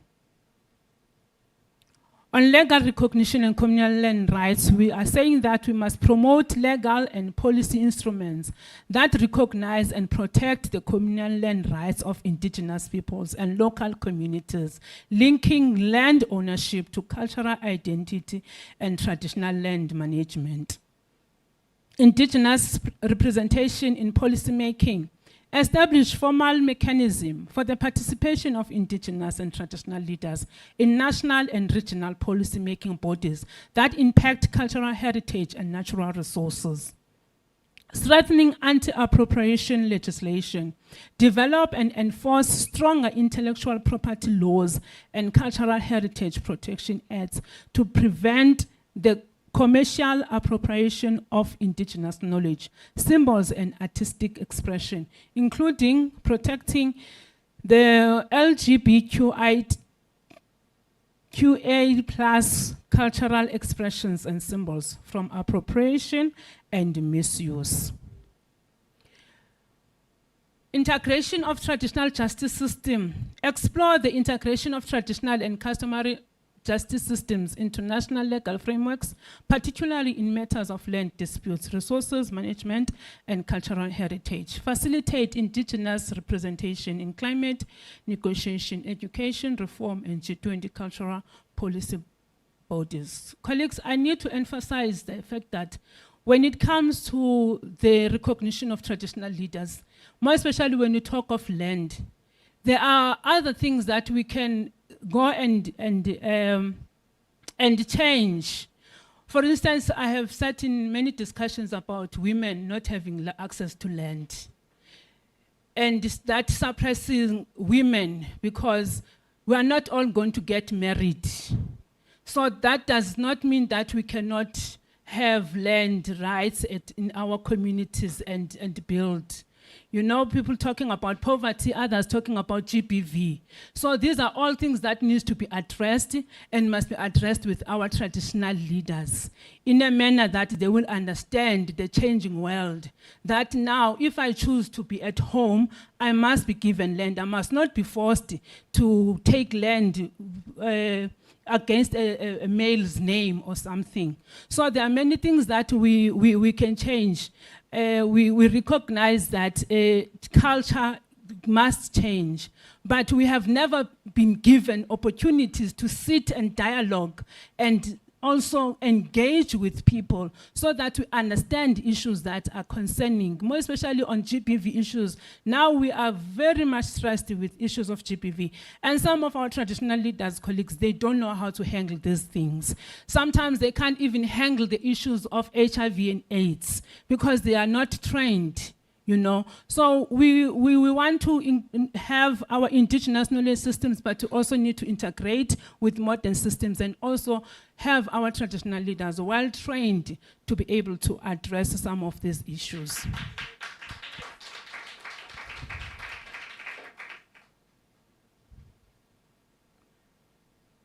Promotion of intercultural dialogues.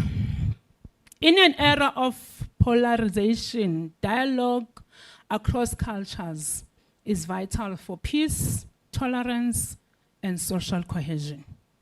The Institute for Justice and Reconciliation, Southern African Women in Dialogue, and other organizations are instrumental in promoting dialogues for peace building, women's security, and conflict resolutions. Intergenerational dialogues impact knowledge through storytelling and promote oral traditions in history, where knowledge is passed from elders to the younger generation. Funding must be made available by the G20 member states to preserve our cultural heritage and resolve disputes through dialogues. Our recommendations. We must institutionalize national and local intercultural platforms, especially in post-conflict societies, to restore peace and resolve conflicts between ethnic groups. We must establish G20 cultural exchange platforms, create fully inclusive G20-sponsored cultural exchange platforms and forums that facilitate direct dialogue and collaboration between artists, scholars, and cultural practitioners from G20 and Global South nations. We need community-led policy innovation, support programmatic actions that empower grassroots cultural movements to act as agents of policy innovation, using their lived experiences to shape effective and context-specific cultural policies. Interconnected crisis and cultural resilience. We must launch programs that highlight how cultural erosion intersects with other crises, such as xenophobic wars within our continent, conflict, forced migration, and inequality, and position cultural resilience as a critical component of peace building within G20 and beyond. Colleagues, we had issues here of racism on colored people. I'm not sure if it is the right word, Khoisan people, you know. It's a big debate, colleagues, that we cannot ignore. Westbury, it's a community here in Johannesburg. Yesterday, we heard in the news that there are boys that are being shot. There's always been gangarism there. It's a colored-dominated area. I teach not far from Westbury, here in New Nation in Fitas. It's also a colored-dominated area. Why are we silent, colleagues? Why are we not having dialogues and to solve these problems in our communities? We need these resources, colleagues. We need this money from the G20. We need the money, colleagues, to sit and have these dialogues. Let's create peace, colleagues. I mean, it's been going on for a very long time. Gangsterism in Cape Town, here. The late Minister Natim Tetwa, when he was in arts and culture then, they formed social cohesion so that we have advocates for social cohesion. So we need these dialogues, colleagues. And also, yesterday we were talking about issues of migration. There are people who don't know that in our history, there were people that migrated from Zululand to Malawi. We have Kumalos in Malawi, we have Jele, we have Gumbi. They migrated, they went to Zambia, they went to Tanzania, they are in Zimbabwe. but we continuously fight against each other because we are not sitting in dialogue and resolve issues that are affecting our governments and the resources that we have. We are not saying that people must come and take, but we must sit and talk so that we understand and be able to be problem solvers. We include cultural rights and human rights reporting, encourage G20 and Global South nations to include a dedicated session on the protection and promotion of cultural rights in their national human rights reports and submissions to international bodies. Embracing LGBTQ plus rights in culture by recognizing and protecting the diverse identities and relationships within the community, ensuring their inclusion and equal participation without discrimination based on sexual orientation or gender identity. We call on governments to explicitly call for the repeal of colonial-era sodomy and public order laws that criminalize LGBTQ plus people as a primary step towards inclusion. Colleagues, we do have comments from our cultural leaders on this inclusion of the LGBTQ plus, more especially on our cultural group. But if you tuned in yesterday, we had presentations from the disability, and you also have a presentation from the queer people, Queer 20.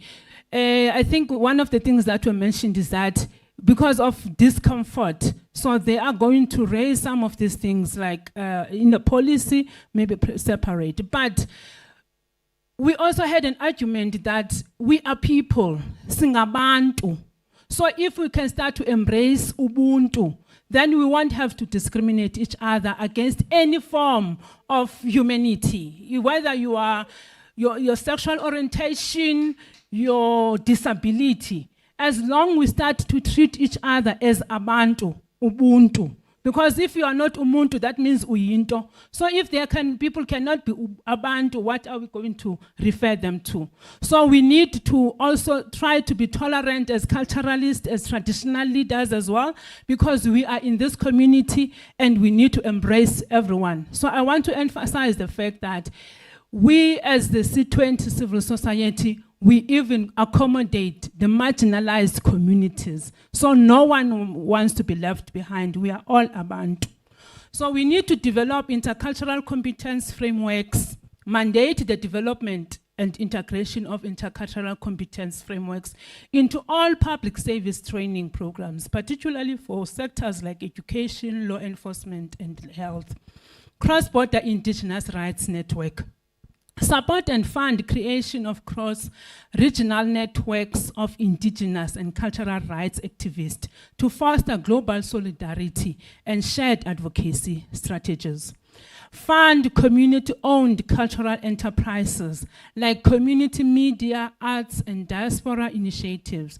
Direct a significant portion of development and cultural funding towards community-owned and operated cultural centers, such as crafts and skills exchange programs, targeting young people, women, and people with disability. Priority number 4. Support for language diversity. Languages are worldviews. Their extinction erodes identity and knowledge. You know, our languages, they are eroding. You know, we still want the nice language of, you know, Xhosa came from that, you know. Protecting linguistic diversity strengthens cultural resilience and civil participation. It has been asserted that Swahili supports decolonizing education and aid the integration under the AFCFTA. Advocating for Swahili in the education system can promote trade and solidarity in Africa, as it is the most spoken language in East Africa and Central Africa. C20 must accelerate inclusion of Swahili in education system and make it mandatory for all countries to speak Swahili, invest in the language and development of other indigenous languages and restoration of identity. Amako. Recommendations. Embedding indigenous languages into national education, legal and science system. Allocate funds for preservation, that word, digitalization and endangered languages, the sign language. Must guarantee multilingual education from early childhood through higher education. Adopt national language policies, ensuring access in courts, government services, and media. Akona Mandebele. Oh, asna Mandebele Gauteng. Akona Mandebele phakathi kwethu. Oh, you see, that's why they are not on TV, because they are not here. They want to be on TV, but they are not here. And we want to advocate for them to be on TV. Technology for cultural protection. Pilot and scale up programs that use digital tools, such as mobile apps for language preservation, easily available translations or virtual reality to document arts and cultural heritage, ensuring these technologies are accessible and community controlled, as well as the use of tourist attractions to protect cultural traits of African origin linked to Pan-Africanism. Use same to create economic vehicle that will ensure Africans are fully participating in the economic landscape of the continent and globally. Number 5, sense of colleagues, ninyamezele. Cultural sustainability and climate change. Indigenous people, while comprising less than 5% of global population, are estimated to safeguard between 50 to 80% of global biodiversity on 22% of Earth's land, according to various studies, yet receive less than 1% of climate finance. 30 mali, colleagues, G20 is money. This disparity does not reflect oversight, but rather systematic exclusion rooted in colonial structures that persist through modern institutions. Culture and environment are intertwined. Indigenous ecological knowledge provides strategies for climate adaptation and biodiversity protection. In parts of Africa, community-led heritage conservation projects have successfully protected ancient rock art and sacred forests from extractive industries.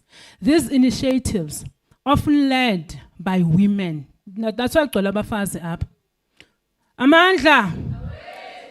Ithi Malibongwe. Hey, I'm exposed. I'm not a politician. I'm so much exposed. Malibongwe. Wathinta amafazi. Wathinta amafazi.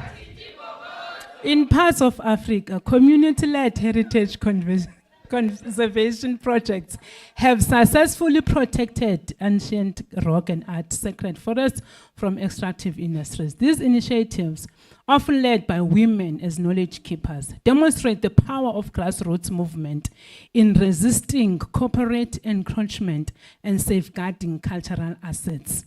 They also link cultural heritage protection with climate adaptation, as traditional land management practices are often more sustainable.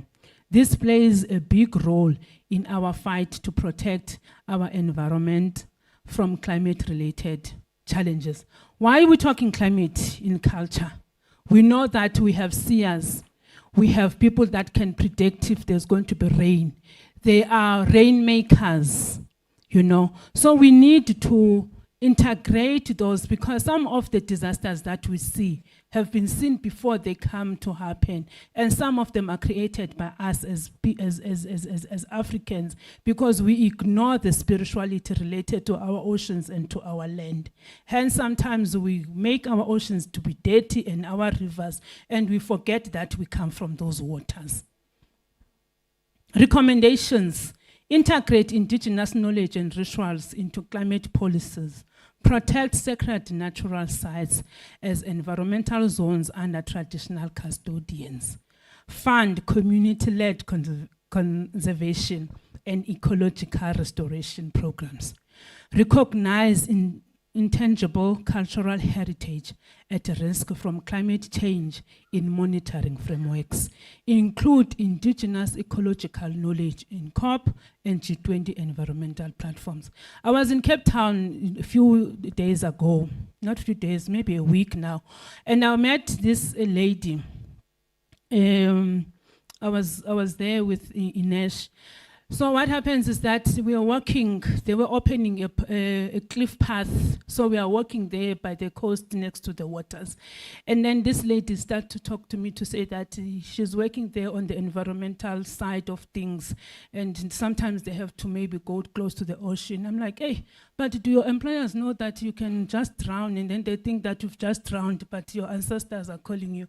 And then she was laughing at me, it's like, oh, as if you know that I have the calling. I'm like, yeah.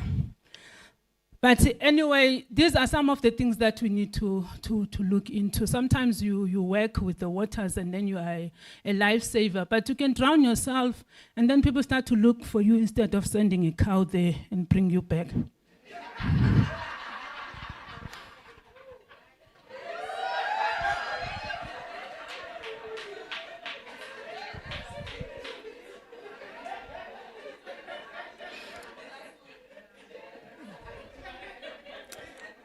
Now let's look into our last practicalizing the embracement of indigenous peoples in the modern context.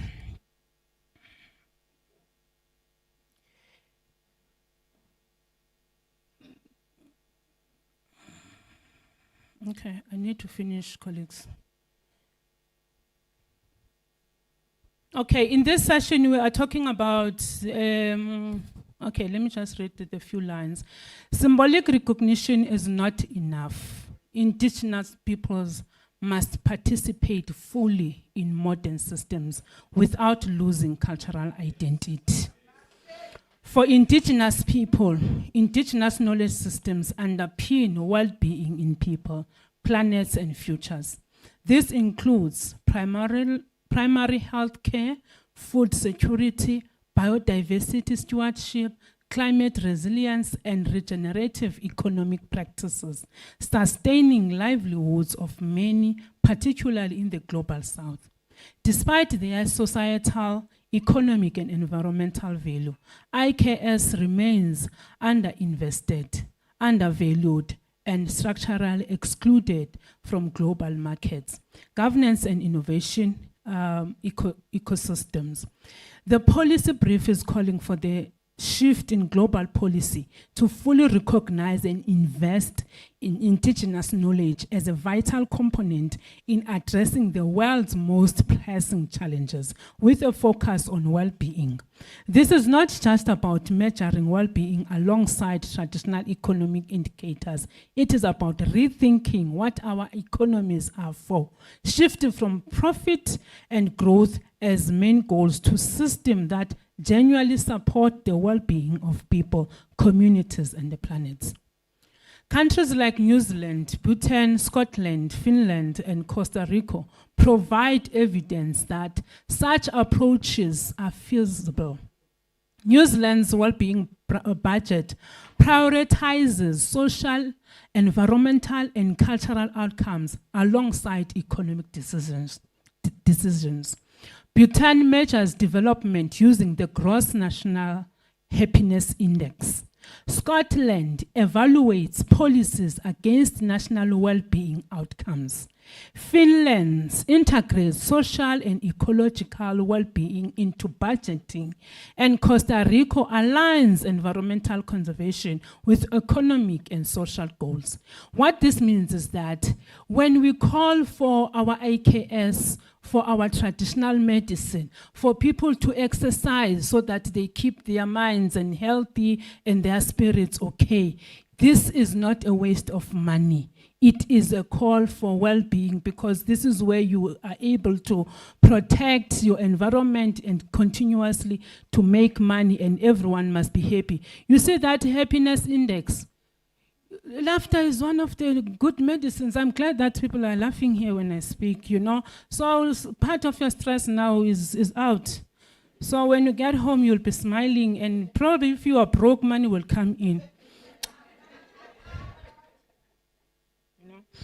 To enable this shift, we are calling for the G20 leaders to establish a G20 IKS compact anchored by a billion fund headquartered in South Africa as a permanent legacy of Africa's G20 presidency.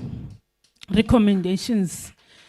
We promote indigenous-led innovation and entrepreneurship, especially for youth, women, and marginalized groups. Build IKS-driven village ecosystems combining health, entrepreneurship, culture, and circular economies. Institutionalize rights-based policies, embedding indigenous knowledge systems into health, education, environment, and economic planning. Expand digital access, health, and education without requiring assimilation. Develop equitable financing frameworks to scale indigenous economies. Strengthen training in STEM, science, technology, engineering, mathematics, policy and innovation for indigenous youth. Integrate indigenous research into national innovation systems for epistemic justice.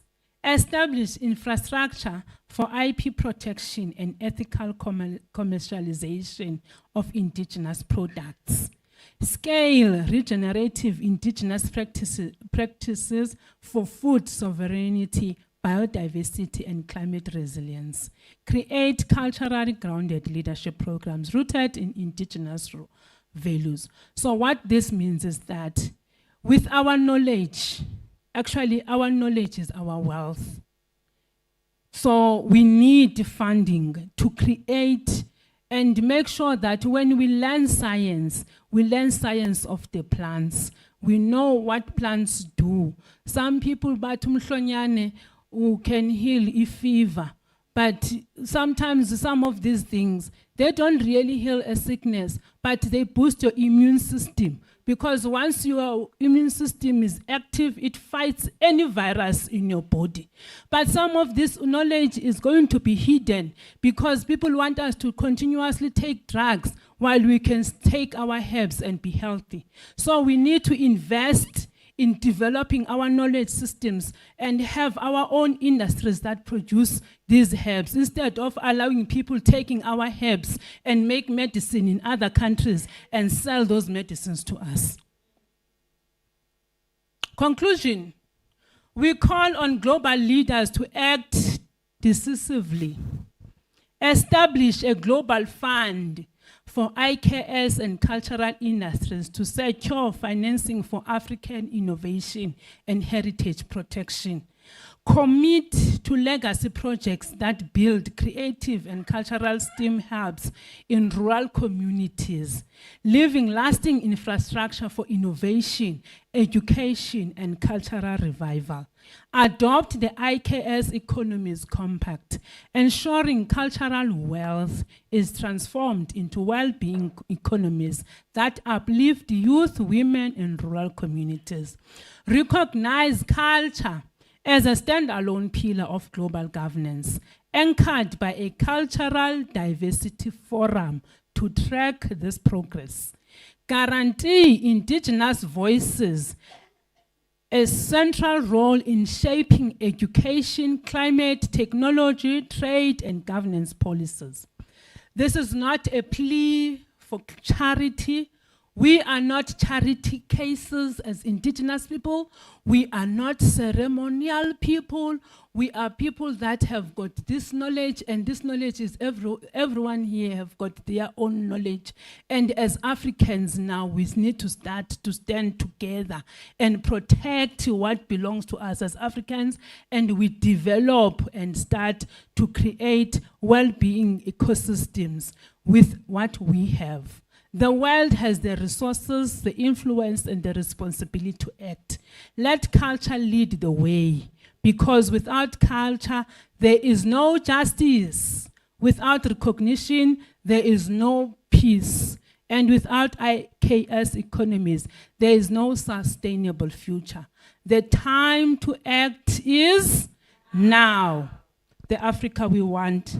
Amandla. Maibuye. Maibuye. These are our references, colleagues. Thank you very much. The policy will be uploaded. It will be available. People are going to continuously engage with it, but this is our final draft. I thank you.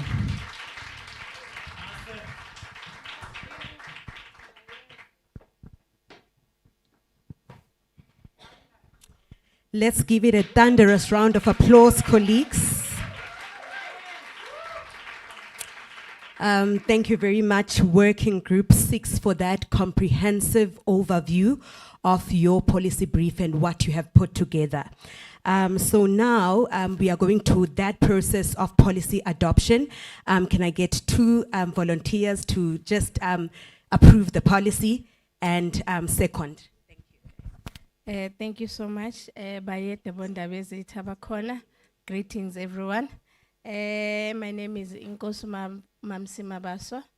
I would like to adopt the policy. I would have loved if the issue of land could have been not a recommendation, but a must. Because land is connected to each and every one of us. So we really need to stress on the issue of getting that land. Thank you.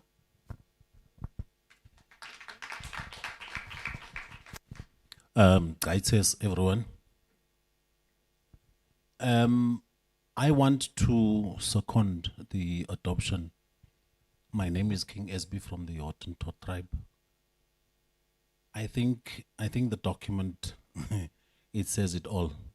It just needs to be implemented. Kaikangans. Oh. Okay. I think it needs a second adoption.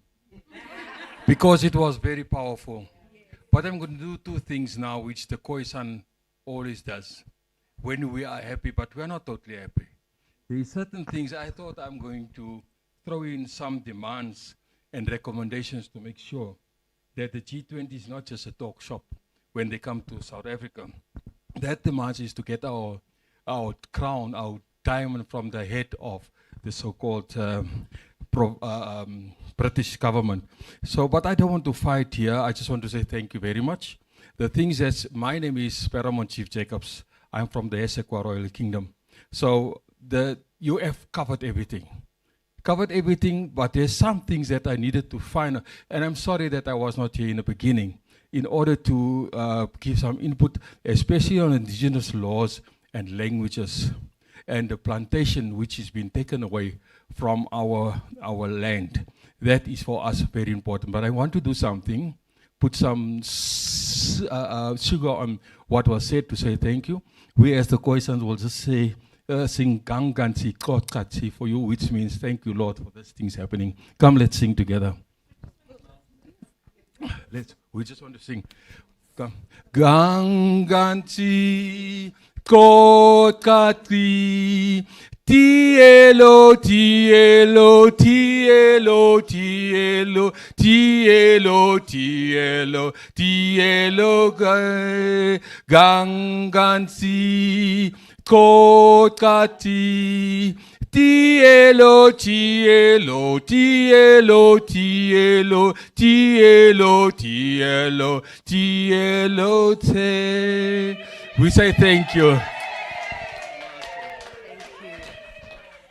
Thank you very much, colleagues. There has been a request to actually have 15 minutes after all the presentations for the contributions, right? So I do know and believe that there are other people who would like to make contributions to the policy briefs that are being presented right now. But can we pause that for a bit and just have the policy adoptions for now, the mover and the seconder, and then towards the end of our program, that's when we're gonna open up the floor for 15 minutes to those that would like to contribute. Thank you. With that, I would like to move on to working group number 7, which is Sustainable and Resilient Communities and Disaster Risk Reduction. It will be presented by Mr. Maziko, who will be tuning in online. Just to confirm, Mr. Maziko, are you on? Just say something before we give it to you. Yes, hello, I'm on. Great, How Mr. are you, the Maziko. beautiful audience? Thank you so much. Thank you very much, sir. You can get started. Thank you so much for inviting us, but also thank you for organizing the end line of the policy brief. It has been a journey in our team that we follow through, but also consult different stakeholders who are willing to share and also to contribute towards sustainable and resilient communities and risk disaster reduction. As you're aware that this disaster reduction is one of the key South Africa's G20 priorities, and we believe that it is important that we come up with recommendations to the G20 leaders so that they can see how we can contribute towards sustainable and resilient communities. I was touched with a previous speaker when also she tackled on issues of climate change and others. As you're aware that the Sub-Saharan Africa, but also globally, have been affected by effects of climate change, and resilience is the way to go because if you are not resilient and sustainable in terms of managing risk reduction in climate change, but also other calamities, then we are doomed. So some of the key challenges which I think in our group we have been discussing as challenges is coordination.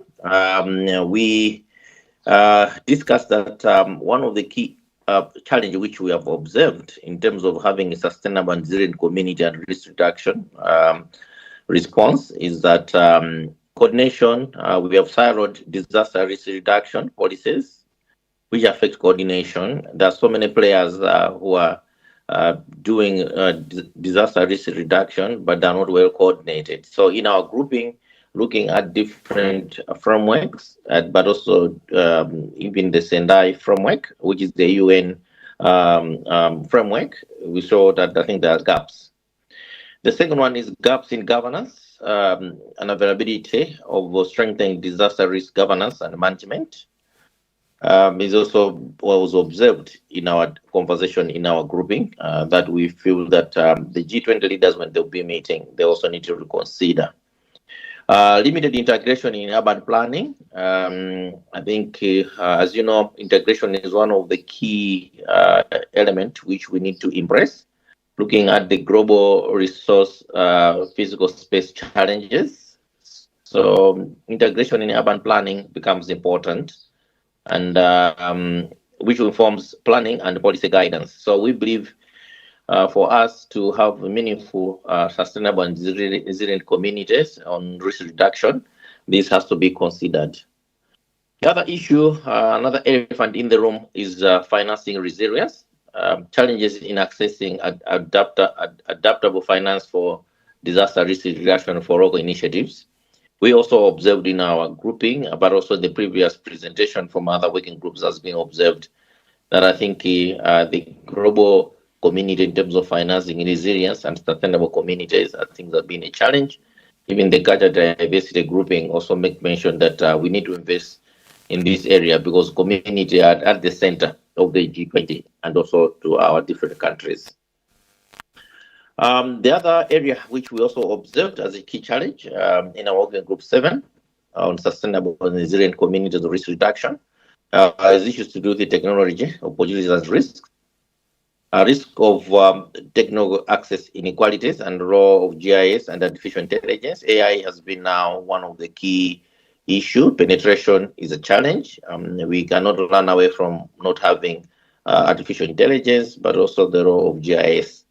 So technical opportunities is also a challenge. We believe that those opportunities has to be taken as one of the key issue for consideration as key challenge which we need to be addressed.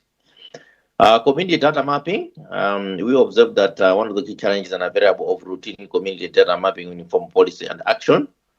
And we believe that for us, indeed, to have a resilient and sustainable communities on risk reduction response, we need to have readily available community data which can inform policies and action.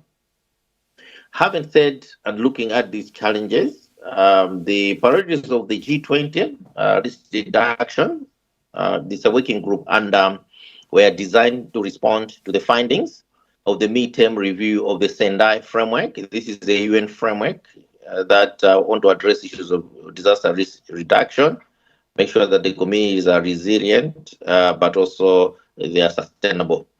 And it is to accelerate implementation of the Sendai framework. And the South African presidency, congratulations to South Africa for being the first country in Africa, but also in the AU to host the G20. Acknowledge the work to be done by India and Brazil presidencies. So in the India and Brazil presidents, I think the issues of risk reduction and resilience in strengthening the work of DR and also has been retained because I think it's still work in progress. We believe the South African president in November, there will be more action-oriented conversation so that all the two other presidencies in G20 in Brazil and India, some of the technologies were made, some haven't been implemented yet. And the South African presidency has agreed to retain all the 6 priorities which were agreed under those presidencies.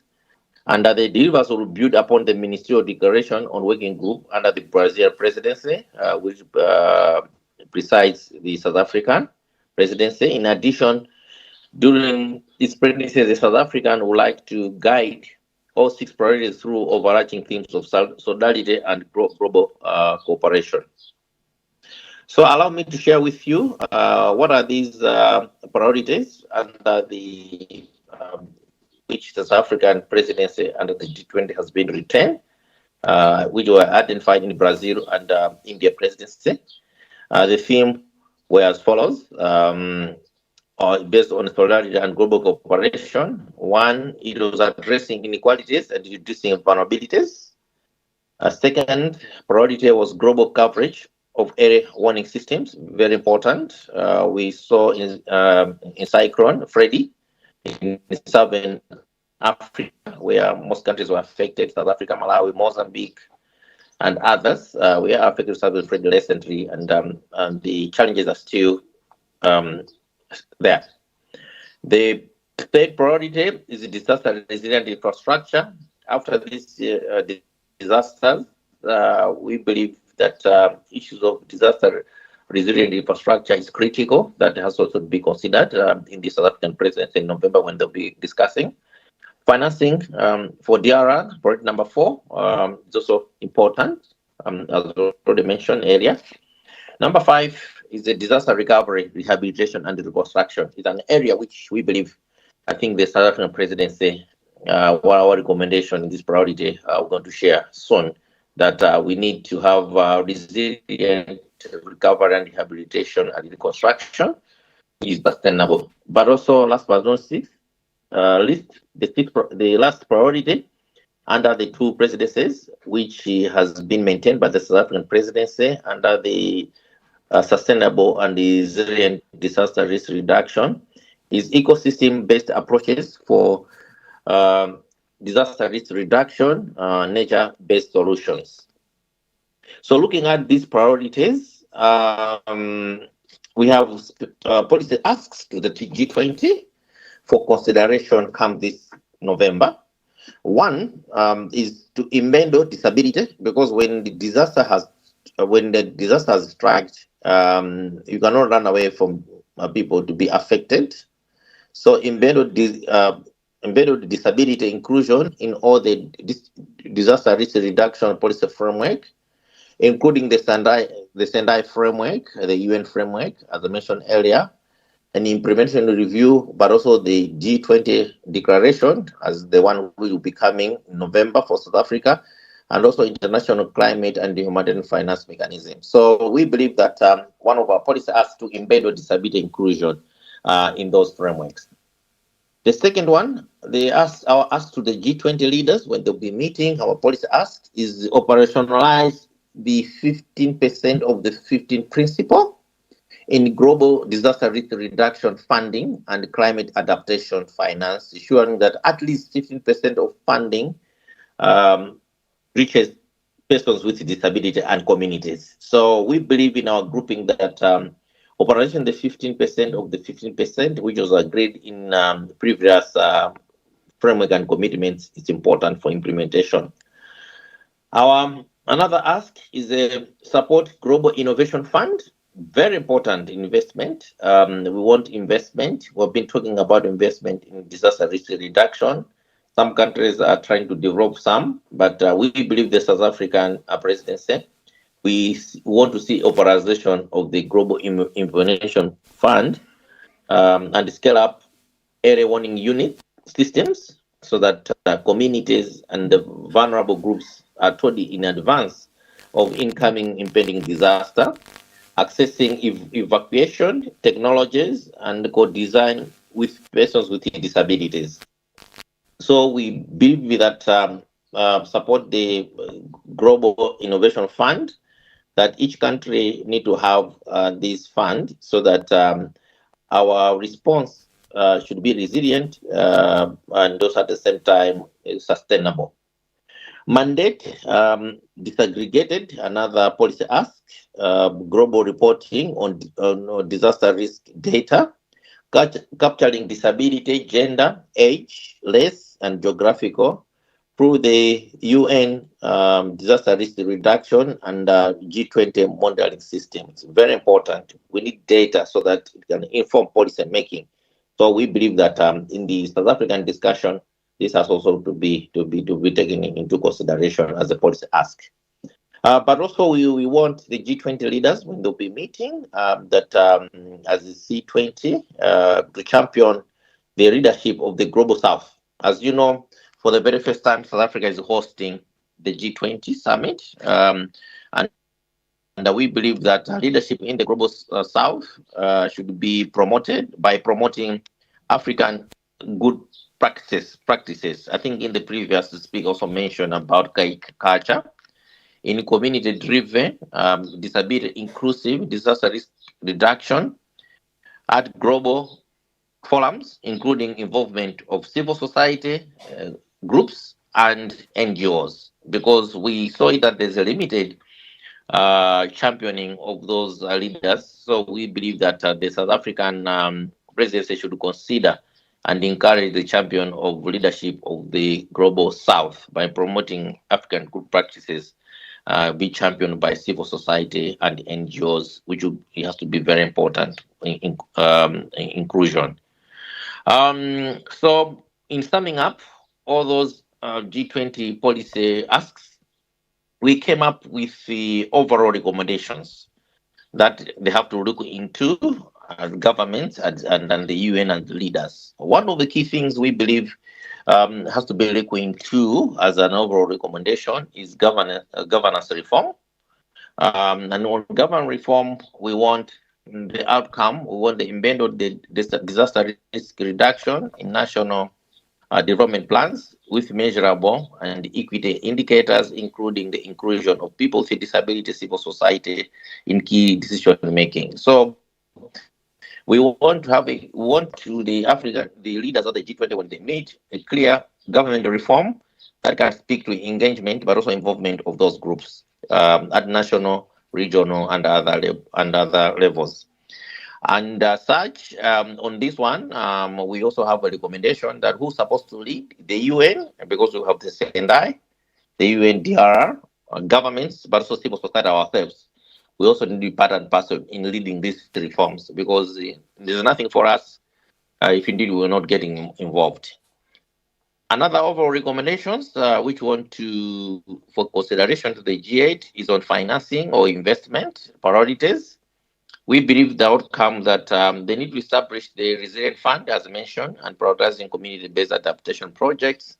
And this is the UN government private sector. It will be important because we need the banks and others to also be incorporated so that they can finance resilience and sustainable disaster risk reduction, and also engagement of civil society will be important.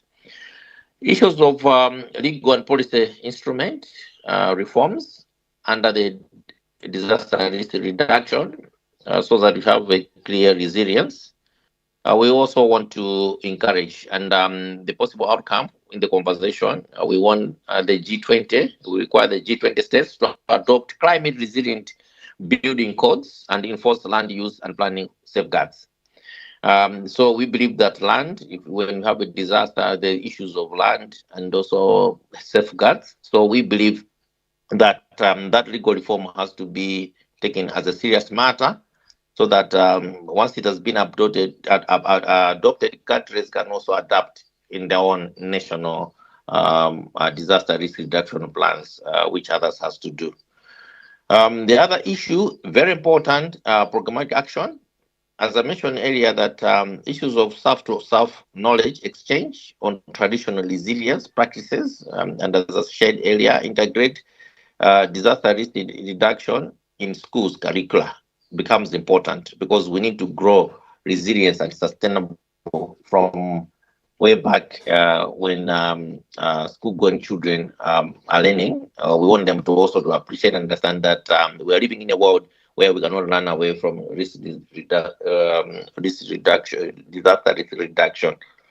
in our communities. So we believe that that has to be, and self-to-self knowledge exchange also be important, but also action for commitments which have been made in the previous commitments.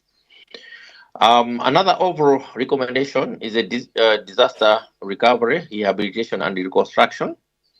This one is support recovery readiness assessment frameworks, which are already been developed but are not being implemented. So we believe that at the G20, this has to be taken seriously as well, that we need to have disaster recovery, rehabilitation. More especially, we have seen climate shocks and changes, floods in some parts of African countries, but also other countries and also other regions. So we believe the UN and government need to make sure that there's a plan to make sure there's a rehabilitation and reconstruction. On another summary, which we believe also important, as also shared earlier, is issues of global coverage for early warning systems. Very important for us to mitigate issues of disaster risk reduction. We need to have a warning systems. So this one, we want the G20 reconsider to support the development of the global coverage of area warning systems emerging disaster risk reduction.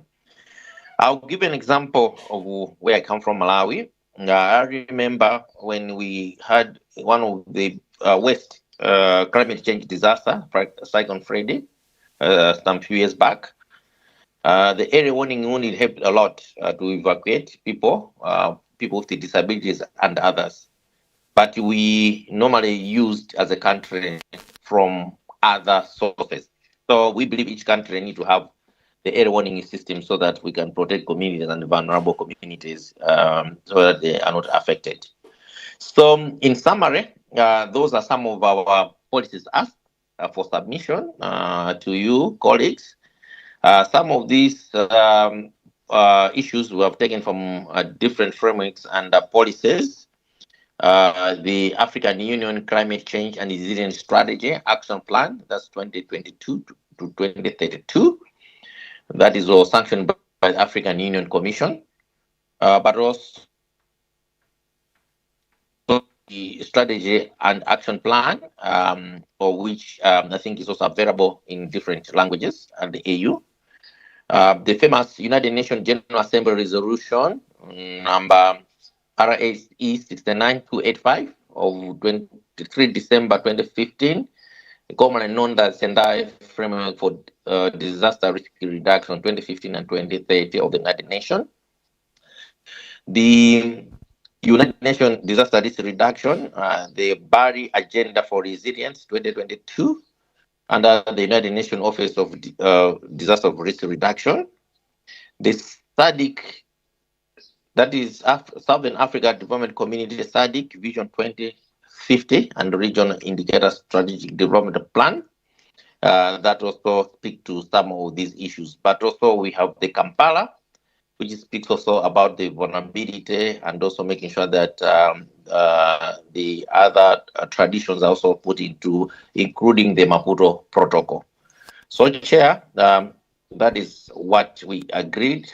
We want to submit for your consideration to adopting for consideration. Then, so that our leaders should start now speaking to these asks. Thank you so much. Over. Thank you very much, Mr. Maziko. Let's give it a thunderous round of applause one more time for Mr. Maziko and his group. So right now we are going to the adoption consideration. So let us have two people, the mover and the seconder, to go ahead. Good day, colleagues, all protocols observed. My name is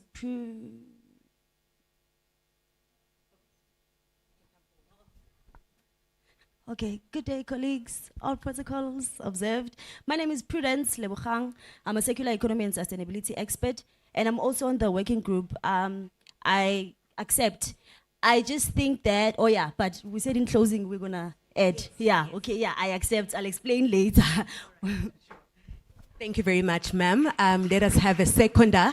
Please come this side if you are adopting as well.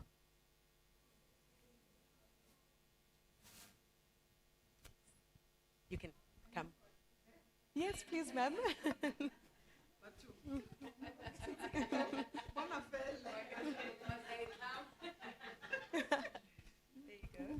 My name is Dorothy Mabileta. I move and I second, the presentation. It was well done.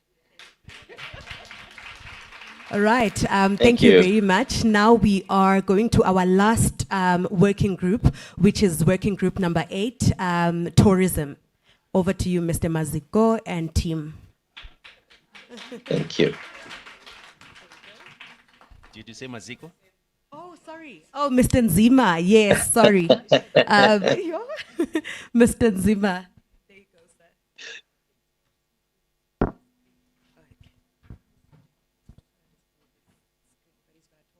Oh, okay. All right. All right. She's going to connect this one just for.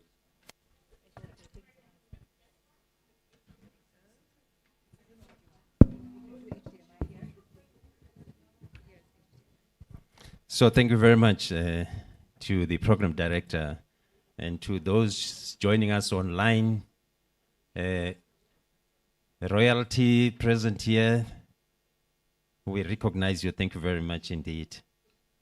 I'm sure we are sorted out now.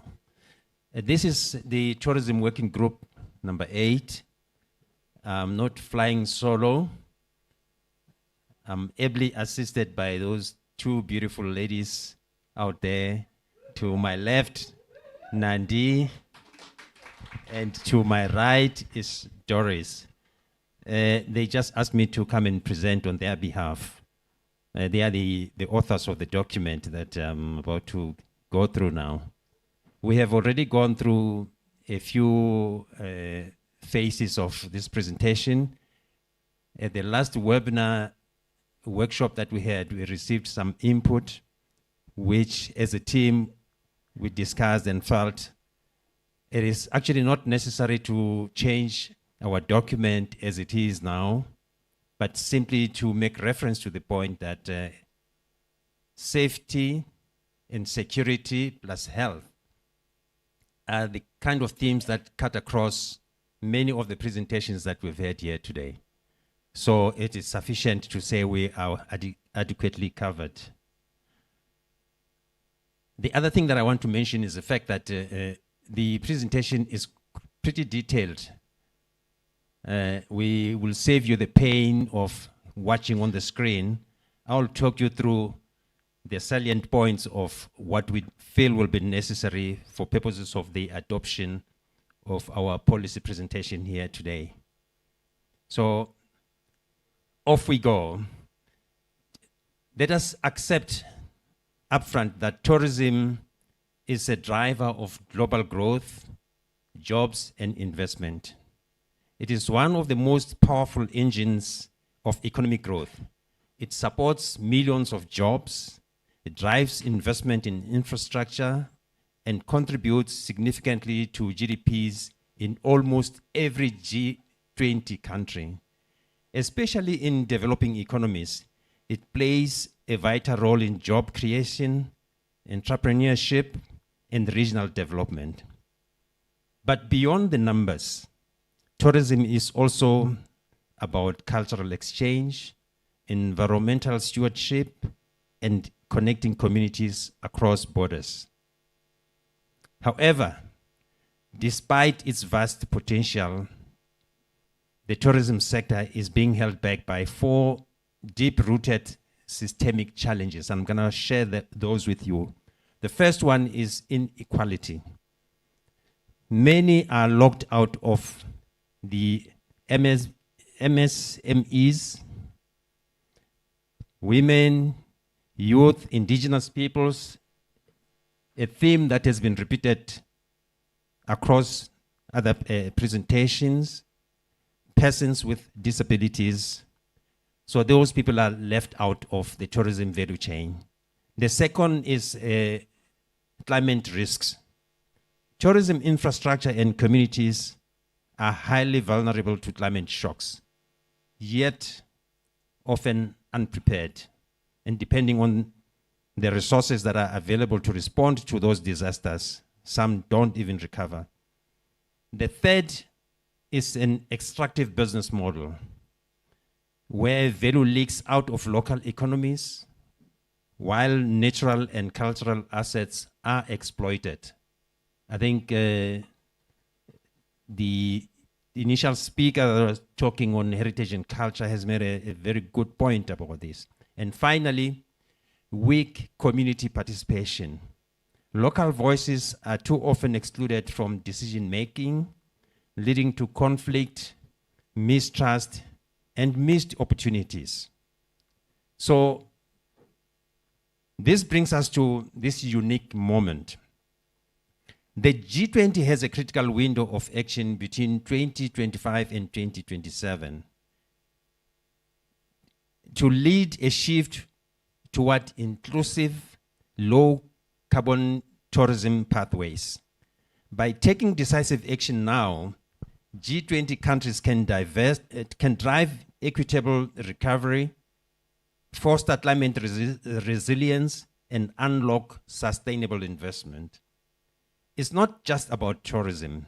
It's about using tourism as a lever for inclusive development, environmental protection, and social stability. So, what do we stand to gain if the G20 takes coordinated action on tourism between this year, 2025, and 2027? The potential benefits are significant and far-reaching, and that's across economic, social, environmental, and cultural dimensions. First, we can generate better jobs and fairer work standards. Tourism already employs millions globally, but much of this labor remains informal, low paid, and insecure. There are too many people that are working on a temporary basis And there's been an exploitation of a gap called internships. So revolving doors have been created. With the right policies in place, we can shift toward decent work with living wages, safe conditions, and inclusive hiring, especially for youth, women, persons with disabilities, and indigenous communities. And that's very important. We're going to revisit this point. The second important thing is that the G20 action can help protect cultural heritage, biodiversity, and the climate. Many of the world's most fragile ecosystems and cultural sites lie at the heart of tourism destinations. If managed responsibly, tourism becomes a powerful tool to fund conservation, raise awareness, and reduce carbon footprints through smarter infrastructure and transport. The third point we want to make is that we can unlock sustainable finance and investment pipelines. Right now, many community-based tourism projects or green infrastructure ideas are underfunded or invisible to investors. The G20 leadership can mobilize blended finance, development funding, and private capital to support regenerative models that deliver long-term impact. So the first thing that finally, what we want to highlight is that, and importantly, this is very important, this is an opportunity to strengthen local economies, especially in rural and coastal regions. As we indicated, tourism is an easiest way to create jobs. These are often areas most dependent on tourism, but also the most vulnerable to shocks. By routing tourism value chains locally through the MSMEs, cooperatives, and circular economy models, we can build resilience, reduce inequality, and drive shared prosperity. Now, let's turn to the other side of the equation. What happens if the G20 community fails to act, or if we continue business as usual? Firstly, we risk the deepening inequality and worsening over-tourism conflicts that I've spoken about. Without deliberate reform, tourism will continue to benefit the few, while communities bear the social and environmental costs. Tensions are already rising in destinations where locals are priced out, displaced, or left out of the value chain. So I'm sure all of you would have experienced these kind of tensions in your areas. If left unchecked, this could lead to backlash, protests, and long-term reputational damage. You have seen projects that are supposed to benefit communities but excluding communities get blocked by communities because the element of mistrust is growing. The second point we want to make as a risk is that we face a growing loss of community trust. When people see tourism projects imposed without consultation or feel excluded from the benefits, they lose faith in the sector and in public institutions that are seemingly driving these values. Rebuilding that trust is much harder than protecting it from the start. So better do it first time. If you're trying to recoup later, you are too late. The third risk is on the climate shocks. From floods to fires to heat waves, and this will cause infrastructure damage and major revenue losses. Many tourism assets are located in vulnerable coastal, rural, or heritage zones. Without climate-resistant planning, we risk seeing billions in losses, job displacement, and broken value chains. Finally, ongoing biodiversity decline will undermine long-term tourism growth and regional stability. Nature is not just backdrop. It is the foundation of many tourism experiences. if ecosystems collapse, tourism collapses with them. And when environmental degradation fuels food insecurity or migration, the impact goes far beyond tourism. So what do we think the G20 must do to truly unlock the full potential of tourism as a driver of inclusive and climate-smart growth? The G20 must now move from principles to action. This means taking bold thank you. This means taking bold and coordinated steps in 4 critical areas which we would like to share with you. The first one, the G20 must set global standards on sustainability, accessibility, and ethics. These should be built on existing frameworks such as the UN WTO design, the global ethics, UNESCO heritage guidelines, and universal design and diversity, equity, inclusion, and belonging standards. We try to save you the pain of acronyms in instances where we can. Global uptake of these standards can ensure that tourism is not only economically strong, but also socially just and environmentally responsible. The degradation of environments where tourism is happening is a threat to society. The second thing is the G20 must mobilize blended finance and public-private partnerships to close critical investment gaps. This includes financing for MSMEs, community tourism enterprises, green infrastructure, and climate resilient tools.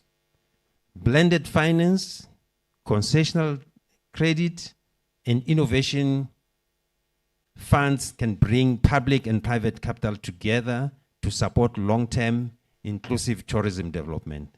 The third consideration is the G20 must be aligned. The G20 action must be aligned with leading global regional institutions. For example, the UN WTO, UNESCO, the African Union, and the World Travel and Tourism Council. This alignment helps to scale up proven tools like the UN WTO Best Tourism Villages, the Ancient Trade Routes Program, and the AU frameworks like the Single African Air Transport Market System.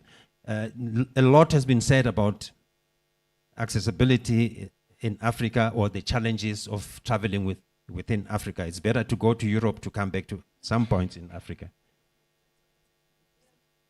Finally, we must work toward a seamless mobility.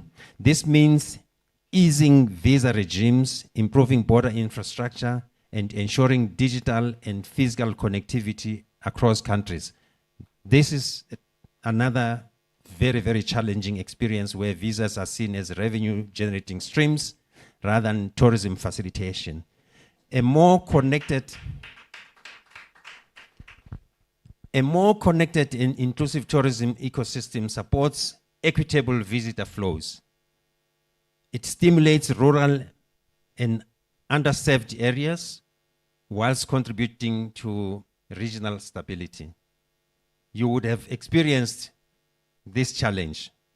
Together, these 4 steps form a G20 roadmap for regenerative tourism, one that delivers measurable progress on jobs, investment, sustainability, and inclusion, not just for tourism, but for the broader development goals we all share.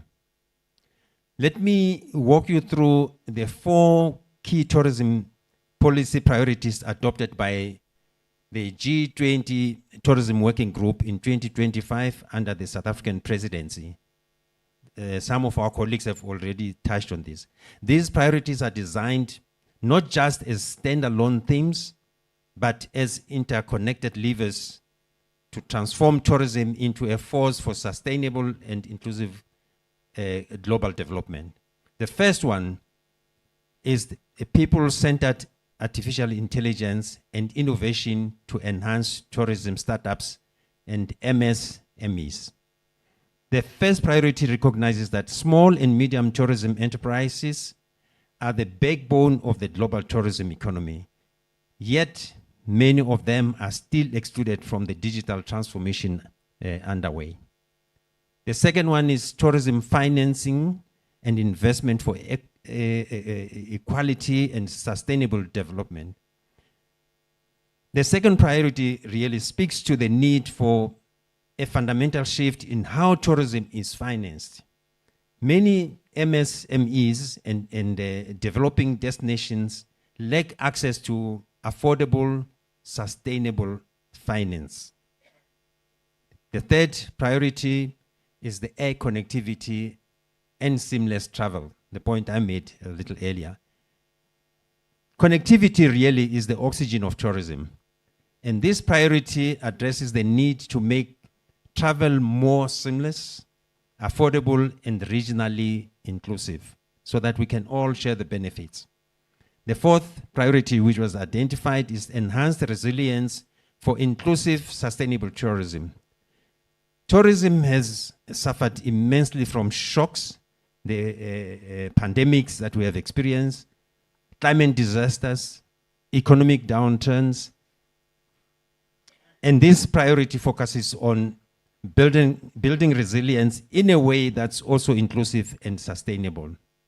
The final note, these four priorities are deeply interconnected.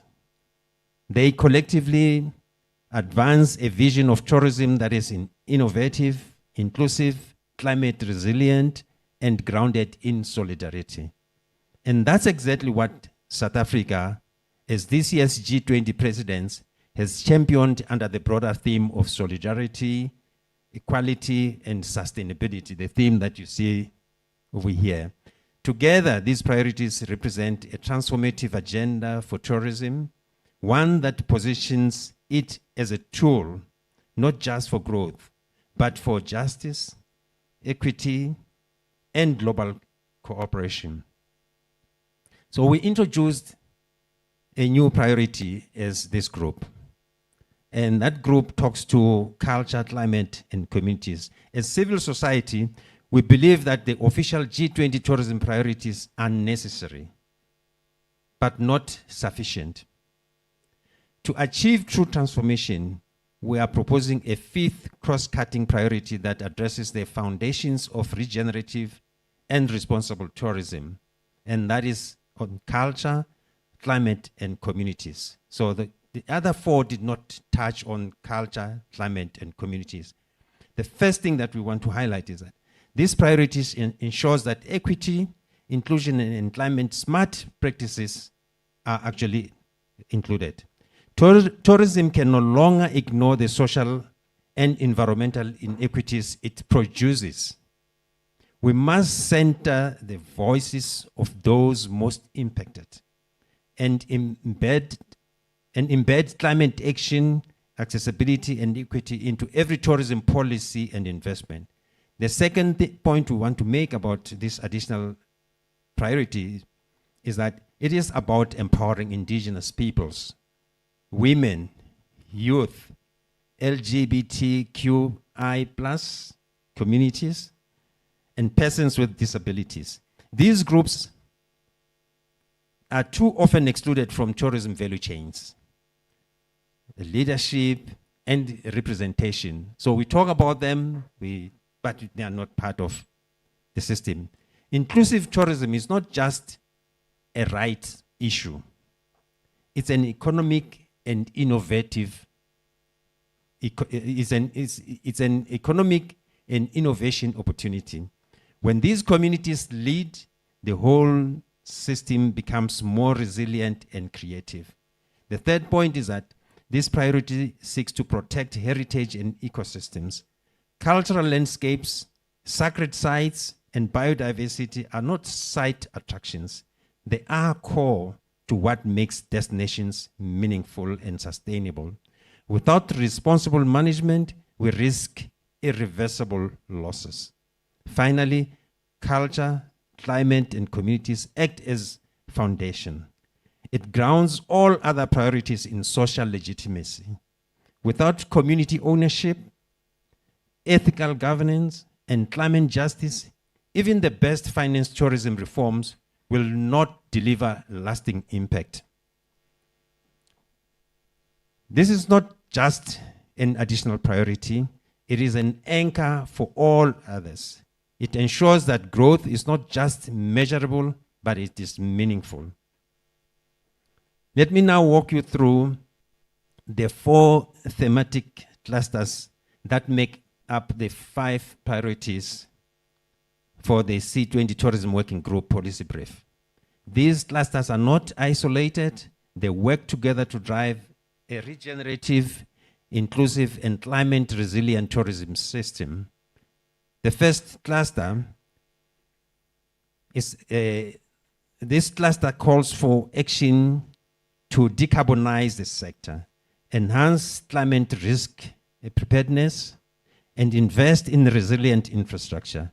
It includes early warning systems that other groups have spoken about, tourism risk assessments, and climate smart planning, especially for vulnerable destinations like coastal, rural, and cultural heritage sites.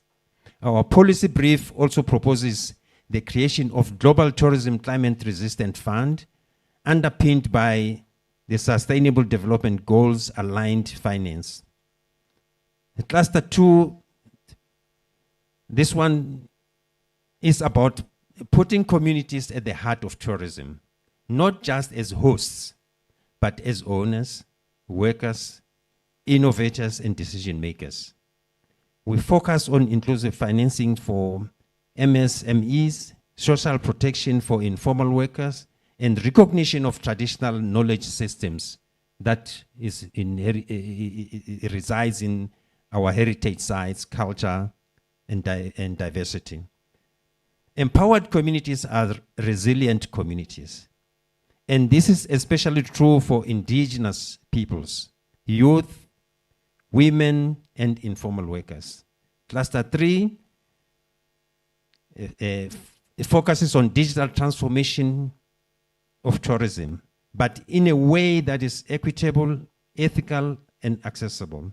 That includes people-centered artificial intelligence, inclusive data governance, and a just transition that upskills workers and strengthens local supply chains. This cluster ensures that innovation doesn't widen the gaps, but it closes them. Cluster 4, we call for stronger ethical governance, inclusive planning, and multilateral cooperation. This includes domestic uptake of the UN WTO Global Code of Ethics, protection of the LGBTQI+ travelers and persons with disabilities, and the adoption of the DEIB standards. The first time I'm giving you an acronym without decoding it, but I gave it to you earlier. We also support alignment with existing G20 tracks, the SGDs. Remember what that was? Sustainable Development Goals, and the regional frameworks from UNESCO, UNWTO, and the African Union.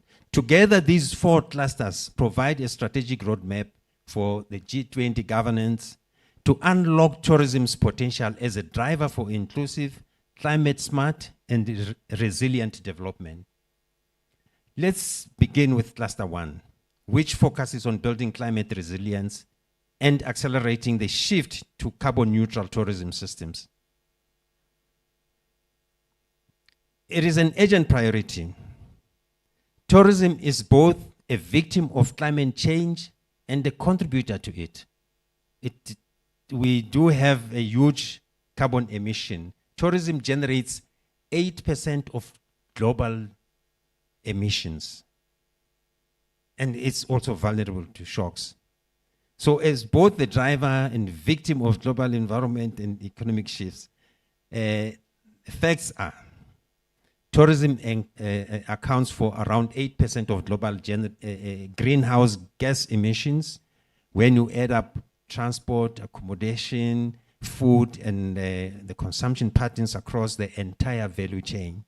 This means the sector has a significant carbon footprint, especially from aviation, cruise travel, and energy-intensive infrastructure. At the same time, tourism is also highly vulnerable to shocks. The climate-related disasters, pandemics like the COVID-19, or geopolitical crisis can disrupt travel overnight.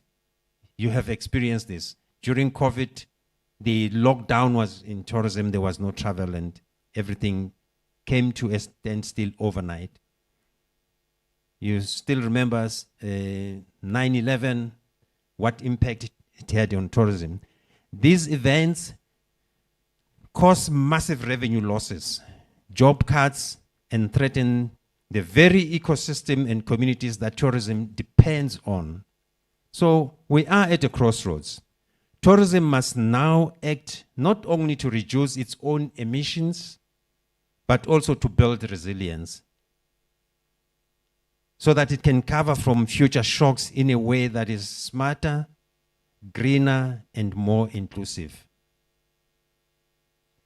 So there are other ways in which we would like to encourage the G20 political leaders to do things. The G20 has a unique opportunity and the responsibility to lead a just and sustainable transformation of global tourism through high-level policy levers. The first one is by mandating climate screening for tourism investments. Climate screening for tourism investment. This means applying environmental and social risk assessments upfront so that new tourism projects, whether it's airports, resorts, or transport corridors, are aligned with climate targets and do not worsen emissions, biodiversity loss, or social exclusion. The second thing is the G20 can accelerate the uptake of sustainable action fuels. Aviation is one of the largest and fastest growing sources of tourism emissions. And the sustainable aviation fuels is a key tool to decarbonize long-haul travel, but it needs clear incentives, shared research and development, and international cooperation to scale up and become affordable. And the third consideration is we need to mobilize green finance from public, private, and multilateral sources. This includes blended finance instruments, carbon pricing mechanisms, and climate resilient funds that support low emission infrastructure, nature-based tourism, and community-led adaptation projects. In short, the G20's role is to turn ambition into action by creating the enabling policies, finance frameworks, and accountability tools that shift tourism from being part of the climate problem to becoming part of the solution. To ensure that our tourism policies are not only visionary, but also measurable, we must define clear indicators for climate action. One key metric is the percentage of tourism infrastructure projects that are climate screened.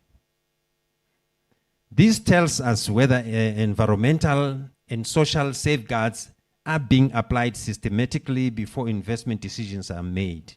It's not just about checking a box.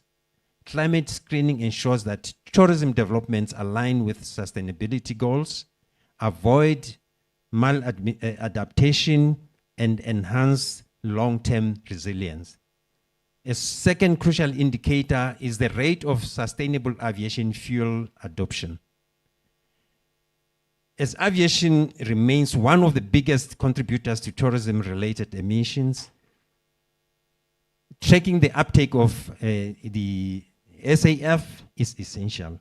We need to move from pilot projects to mainstream adoption, supported by G20-driven frameworks, incentives, and partnerships. Together, these indicators provide a dashboard for accountability. They allow us to measure progress toward carbon neutral tourism pathways and identify where more ambition or support is needed.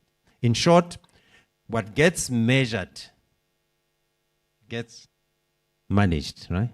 What gets measured gets managed. These metrics will help to ensure that tourism investments truly support our shared climate, equity, and sustainability objectives.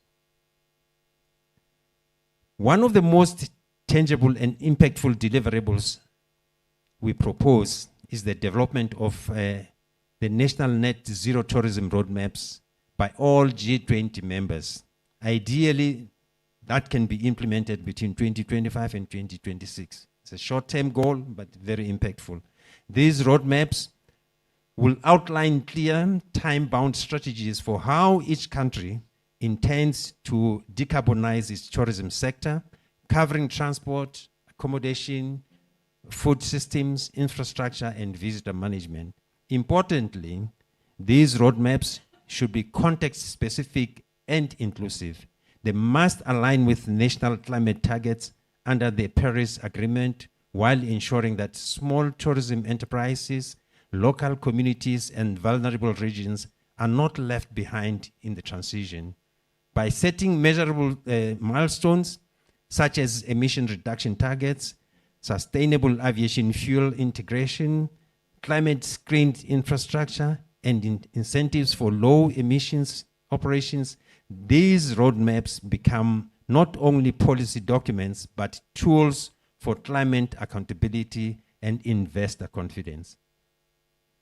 At the G20 level, we can facilitate this by sharing templates, offering technical assistance, and encouraging regional collaboration to harmonize efforts where appropriate. These roadmaps are not just about tourism. They are about building a resilient, inclusive, and low carbon future for our economies, our communities, and our planet. It's not me. So let's look at what could be challenges. The first one is over-tourism and exclusion of local voices. Over-tourism has become a critical challenge for many heritage sites. So heritage sites are supposed to be protected following certain protocols. But if you don't manage it properly, you end up in a situation where there's a conflict between those who want more tourists and those who okay. Can you hear me? Oh, nice, nice. Wait a minute. Why is this thing keeps on doing this? Not only does it strain infrastructure and ecosystems, but it often sidelines the very communities that have stewarded these places for generations. You remember what I was talking about? I'm talking about the heritage sites that they represent a challenge of a possibility of over-tourism. So I'm saying if it is not properly managed, it does provide infrastructure and ecosystem strains and always sidelines the very communities that have stewarded these places for generations.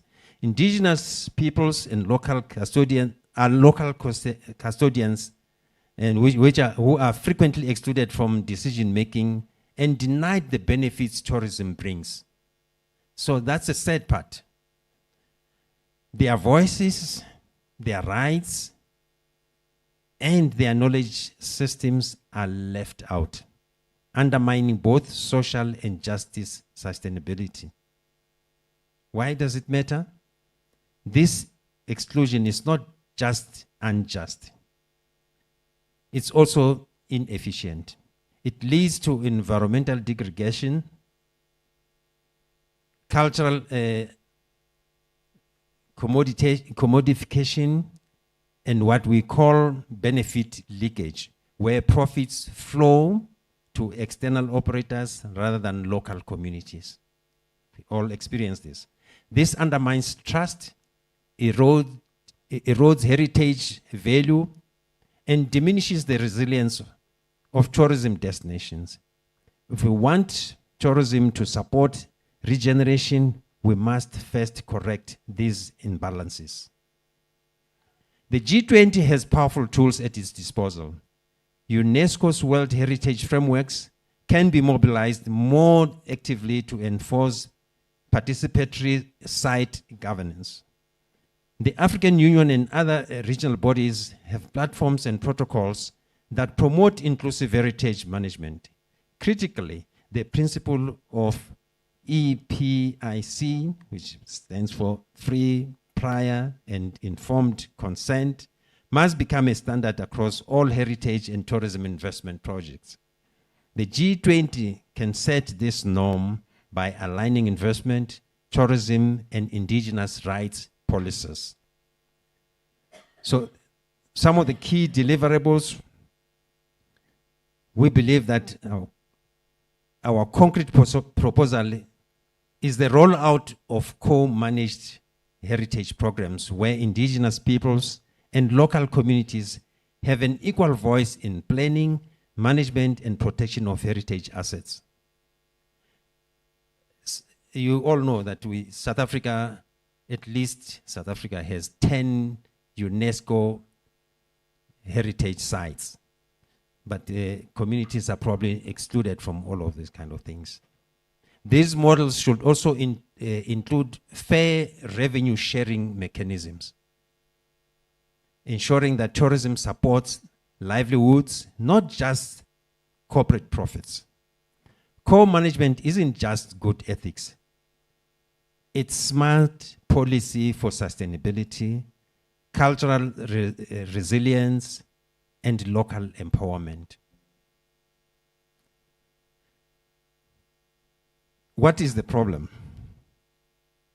Extreme inequality in World Heritage communities. Many World Heritage sites are surrounded by communities living in poverty, despite the tourism wealth those sites attract. These communities often remain disconnected from tourism value chains, lacking access to jobs, entrepreneurship, opportunities, or basic services. This gap undermines the very sustainability of heritage protection. Why does it matter? It matters deeply, especially in countries with large youth populations, high youth unemployment, rural poverty, and social inequality fuel instability and migration pressures. Tourism can be a game changer, but only if its benefits are redirected to empower local people, particularly young women and men in World Heritage sites. The G20 can play a pivotal role by supporting regional frameworks like the AUDA, the NEPAD Rural Development and Youth Empowerment Programs. The UNESCO World Heritage Sites offer a powerful platform if we reframe them as anchors of inclusive economic development, not just cultural preservation. G20 can mandate that future World Heritage Sites investments incorporate community benefit plans, job creation targets, and capacity building mechanism. To truly unlock the development potential of tourism and heritage, we must shift from symbolic preservation to shared prosperity. That's where our next strategic interventions come in. First, the World Heritage Site Compacts. These are integrated agreements between governments, communities, and private sector actors to ensure that World Heritage Sites are not just protected, but productively co-managed. These compacts will include provisions for local procurement, revenue sharing, skills development, and job creation targets, particularly for youth, women living in and around the heritage zones. The second thing is we are proposing the launch of the Ancient Trade Route Program 2026 to 2030. This initiative builds on the success of UNESCO's Silk Route model and reimagines historic African trade corridors like the Trans-Saharan, Indian Ocean, and the East African coastal routes as engines for regional tourism, connectivity, and cultural entrepreneurship. These routes are not just routes. These routes are not just roads. They are living heritage, linking communities across borders through shared identity and economic opportunity. Finally, the Community Heritage Enterprise Program is designed to empower local custodians of culture to become owners and entrepreneurs. This includes support for community fund homestays, traditional food enterprises, indigenous crafts, and cultural guiding. It is a bottom-up approach to tourism that restores dignity, keeps value local, and fosters long-term resilience. In Cluster 4, Cluster 4 is the cornerstone of transforming the tourism system. It focuses on governance and inclusion, with a strong emphasis on ethics, diversity, equity, inclusion, and belonging, and decent work conditions. The problem we're addressing here is twofold. Firstly, the systemic exclusion of women, youth, LGBTQI+ individuals, and persons with disabilities across all levels of tourism planning and decision-making. Second, the weak enforcement of ethical standards, including exploitation of labor, cultural misappropriation, and unregulated digital platforms. Tourism can only be sustainable when it is inclusive and just. As long as these communities remain marginalized, tourism will replicate structural inequalities and fail to achieve the Sustainable Development Goals. So the G20 has got multiple points to leverage on in this space. First, through the labor track, governments can push for decent working conditions, living wages, and protections for informal workers in tourism. The digital economy track can enforce inclusive AI, accessibility by design, and gender-responsive digital platforms. The finance track can ensure that development finance and investments are tied to ethical governance and community-empowered benchmarks.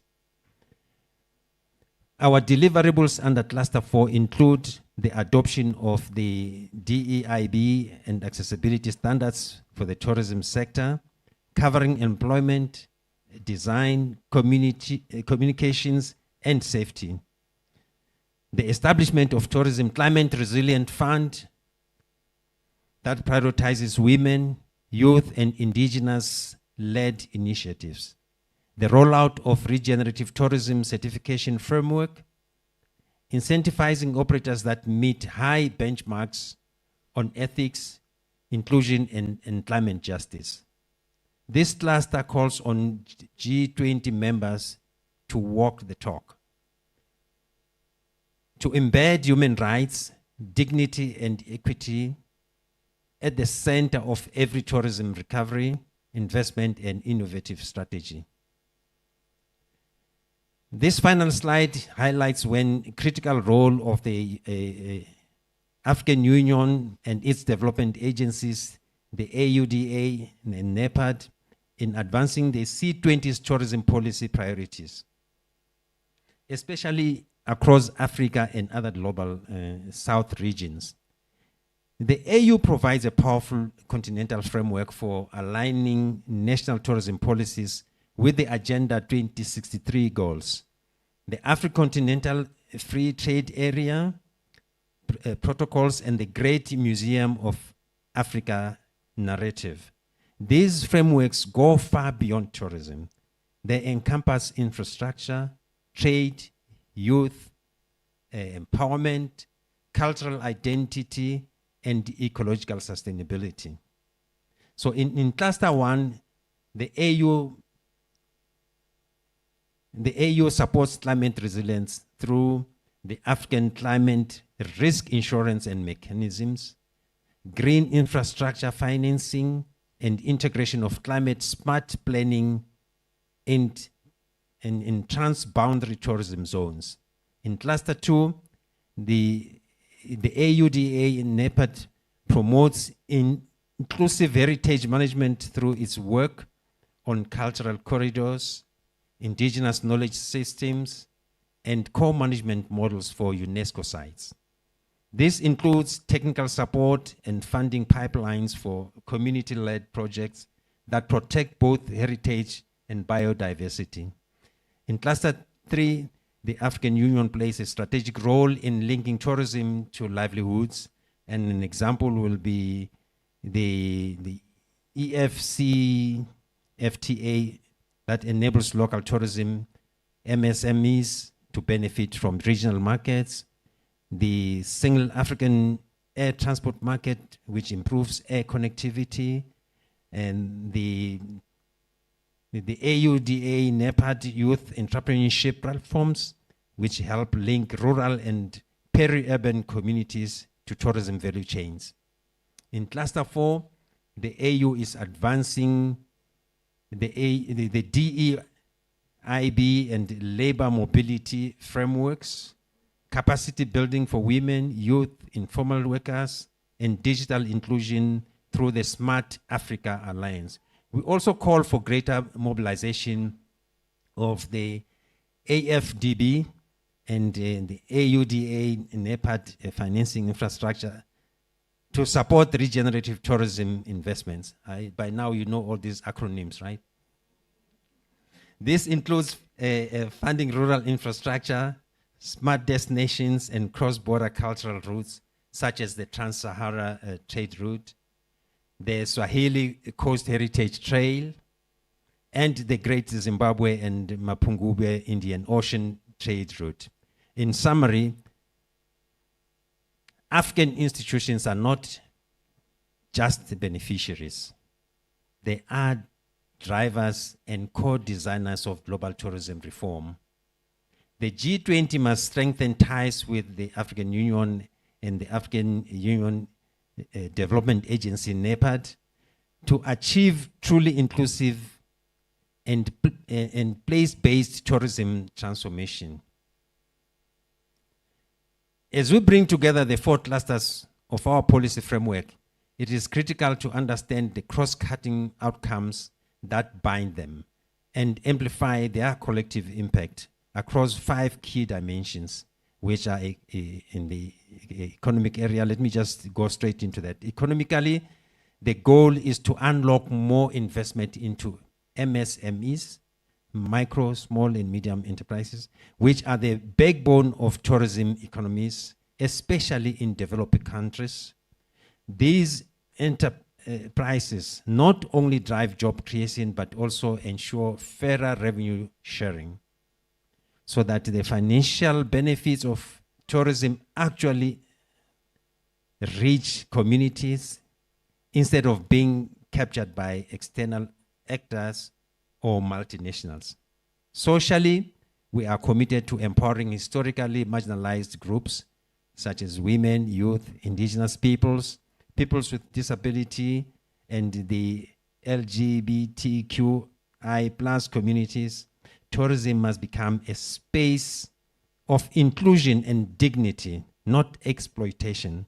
This means strengthening their voice, their access to leadership and decision-making, and their participation across the value chain. Culturally, safeguarding World Heritage sites and cultural landscapes is essential, not just as a tourist attraction, but as living cultural ecosystems. This includes support for creative industries and intangible heritage, such as traditional music, food, festivals, crafts, which are often undervalued but carry deep social meaning and economic potential. Our framework supports a shift toward climate smart and low emission tourism, a sector that aligns with net zero targets, promotes circularity, and reduces its footprints. Whether it's green infrastructure, sustainable aviation fuel, or carbon neutral destinations, we want tourism to lead the way in climate solutions, not lag behind.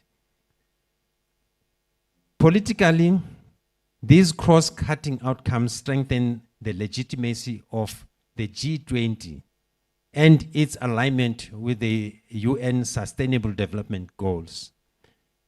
By embedding equity, resilience, and climate responsibility into tourism policy, the G20 sends a powerful message, and that is, it is serious about using tourism as a lever for inclusion, sustainable development across global south and beyond. These 5 cross-cutting destinations are not just outcomes, they are also guiding principles, ensuring that our approach to tourism transformation is holistic, just, and future fit. As we conclude, I want to leave you with a clear and focused call to action, one that builds on policy brief and the values of solidarity, equality, and sustainability that underpins the South African G20 presidency.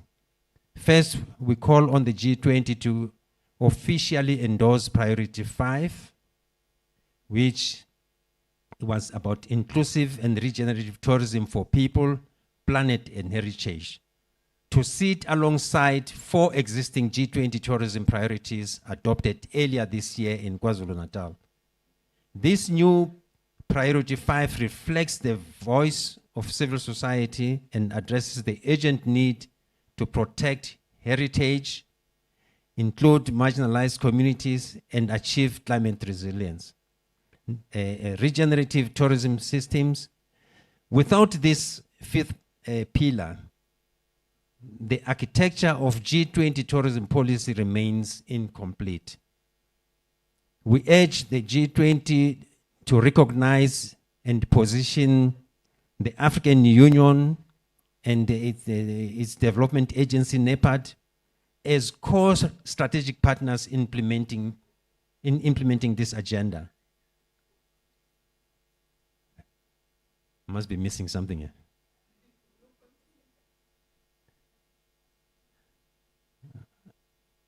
So Africa is not the youngest continent demographically, but it also holds immense cultural wealth, heritage sites, biodiversity, and untapped tourism potential. Leveraging the AU's frameworks, such as Agenda 2063 and the AU Development Agency NEPAD implementation capacity, can ensure a truly inclusive and globally connected tourism model. The AU must not be seen as a recipient, but as a core designer and core leader. And the third consideration is we propose that the G20 mandate annual progress reporting on Priority 5. Accountability is crucial. We cannot afford for these commitments to remain on paper. Annual reporting will provide a mechanism to track concrete actions, budget allocations, and measurable progress, especially around climate targets, MSME inclusion, indigenous rights, and benefit sharing from heritage. It also opens a platform for peer learning, course correction, and civil society oversight. This call to action is both political. This call to action is both a political ask and a moral imperative. The world does not need more declarations. It needs transformation. Priority 5 is our chance to embed equity, ethics, and ecological integrity into global tourism systems. We hope the G20 will rise to the occasion. Let us ensure that tourism not only recovers, but reimagines itself as a driver of dignity, sustainability, and shared prosperity. I thank you very much.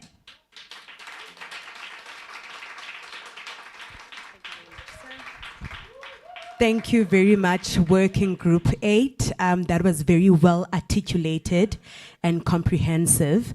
Let us have the two policy adopters come on stage. And I just want you colleagues to consider this.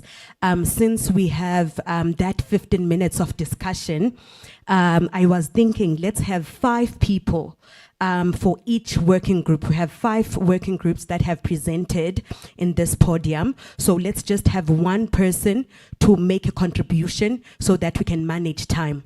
I hope you will allow me to actually go with that structure. Thank you. 2 policy adopters, please, on stage, yes.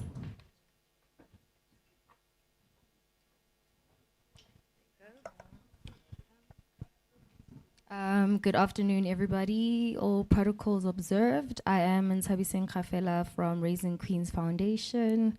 Thank you, Mr. Nzima. Like our colleague said, very thorough.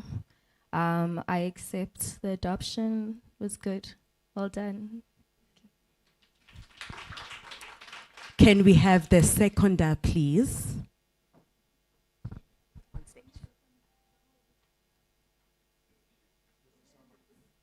Sorry, sir.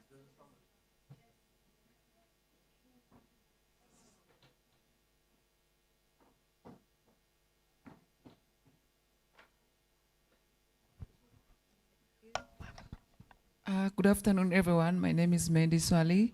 I represent an organization called the Fruit Basket. I'm an activist original from Uganda. I second, wow, the presentations were, wow, excellent. I second all of them 100% from my heart. Thank you very much. Thank you, Mr. Nzima.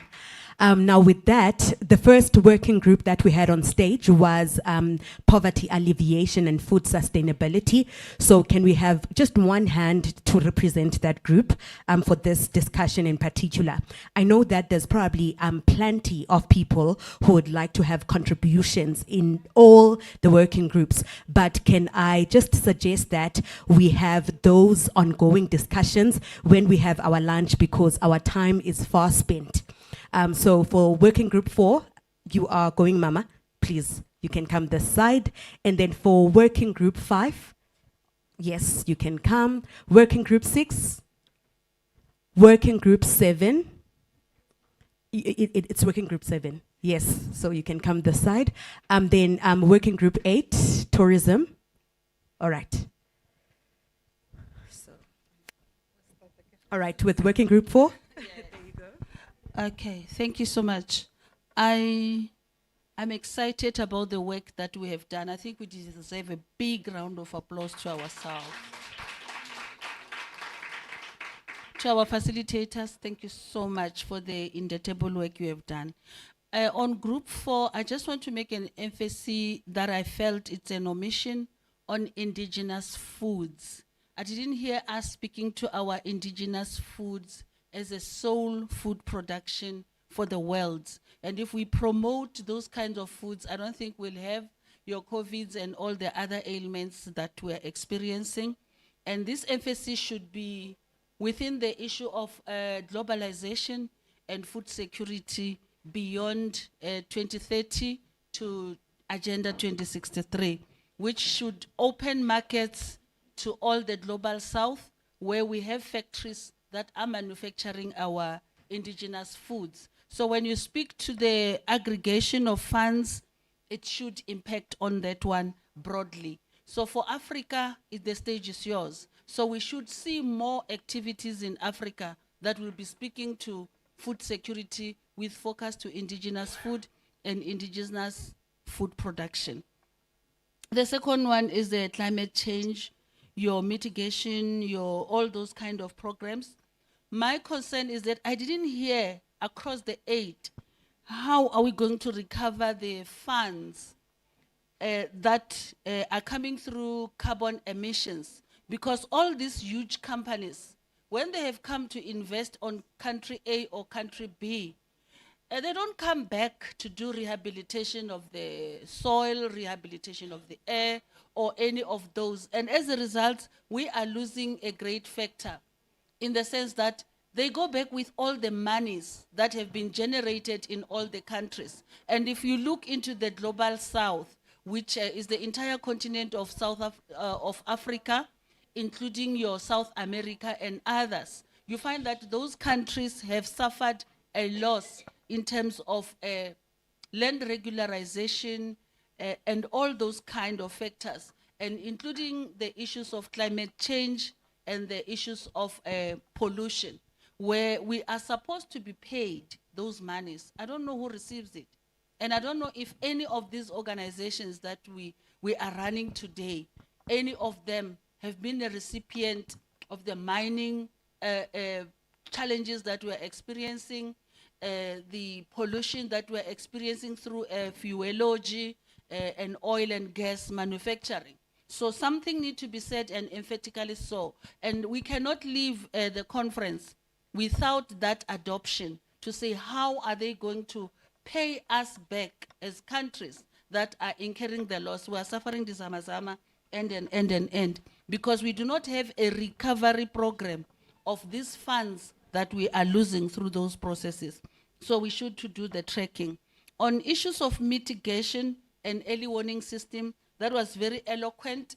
We do not have the early warning systems in our local communities, which are hard hit or adversely affected by climate change. How do we cascade it from your UNIDO, UNESCO, whoever, to bring it where we are in our informal settlement for our peri-urban farms? So something must give, because again, it's those big companies that are still the benefactors of all this. So for mitigation, for climate change resistance, and all what it goes with, we have to stand up, and if it means we need to picket at the conference, at the at the G20, let us have our silent protest either in lunch or whenever to say, to make sure that our voices are heard.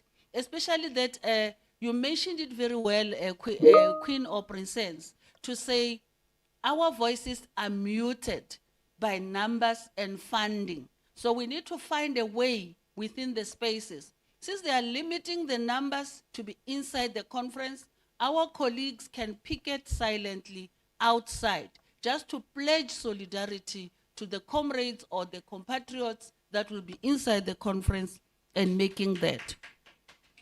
Lastly, the issue of disaster recovery and rehabilitation, it's a real sore. I think KZN is still bleeding even today. And Venda is still, or Limpopo is still bleeding even today. And other parts of the world that have experienced disasters. We hear of disaster funds that are collected by the world or multinationals or the UN and all. But we have never seen this money arrive at community X or community B. Is it our failure, or is the failure of our governments? So something needs to be done along those sides. So I just need to emphasize that let us not leave a space to chance for this conference, because Africa might not have an opportunity to host this kind of a conference. So therefore, we need to call each and everyone, wherever they are. If it means we'll set up our own website of picketing and show that we are pledging solidarity to all the civil society of the world, especially for Africa and the global south, to stand up and start to claim the space and claim all what we have lost because of the multinationals. A lot have been mentioned. I can't go back to tourism. I can't go back to data. Lastly, data must fall. As long as data is used as a mechanism to ostracize us or to leave us behind, There isn't much that we can do. We can advocate for AI, we can advocate for all the goodness of IT. But if we can't access data in the rural communities of the continents that we are speaking for, therefore we are not there. Thank you. Thank you so much. Sorry, ma'am. I just couldn't overemphasize of the youth that is left behind, especially the girl child. Thank you. Thank you so much. Well done to all 5 working groups.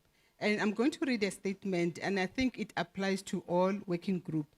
For the theme, solidarity, equality, and sustainability to be successfully achieved, what we need to be done is, after adoption of policy recommendation from C20, we have just done now, our greatest task is ensuring these commitments move beyond words on paper into real measurable action. I think the working group of tourism has said a little bit about that, so I'm overemphasizing it. The key challenge we must overcome is the gap between policy and implementation. We must therefore emphasize strong mechanism for accountability, monitoring, and inclusive participation so that the voices and priorities of civil society translate into tangible outcomes that improves lives and advance sustainability development across all nations.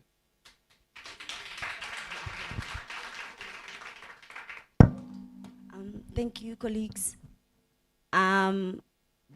From the climate, disaster risk and climate resilience working group, I only have one thing to add, and then I'll answer the questions that our colleagues have asked about our presentation. The disaster risk and climate adaptation is a very simple, and everyone in our community, especially on the ground, and especially as Africa is the most vulnerable continent to be affected by climate change. So I just wanted to, we need to break down these terminologies, but not only break down, but teach our people in the communities, because now when it comes to climate adaptation, it all gets linked back to the Paris Agreement. And if a person who's running a civil society organization on the ground doesn't know about the Paris Agreement, then they won't access fuels, progress. So our people don't have access to information. Most of us are doing the work on the ground already. We lack the terminology that makes us to not qualify for these applications for monies coming to fundings. So it's also the language that we use to account of the things that the impact work that we are doing on the ground.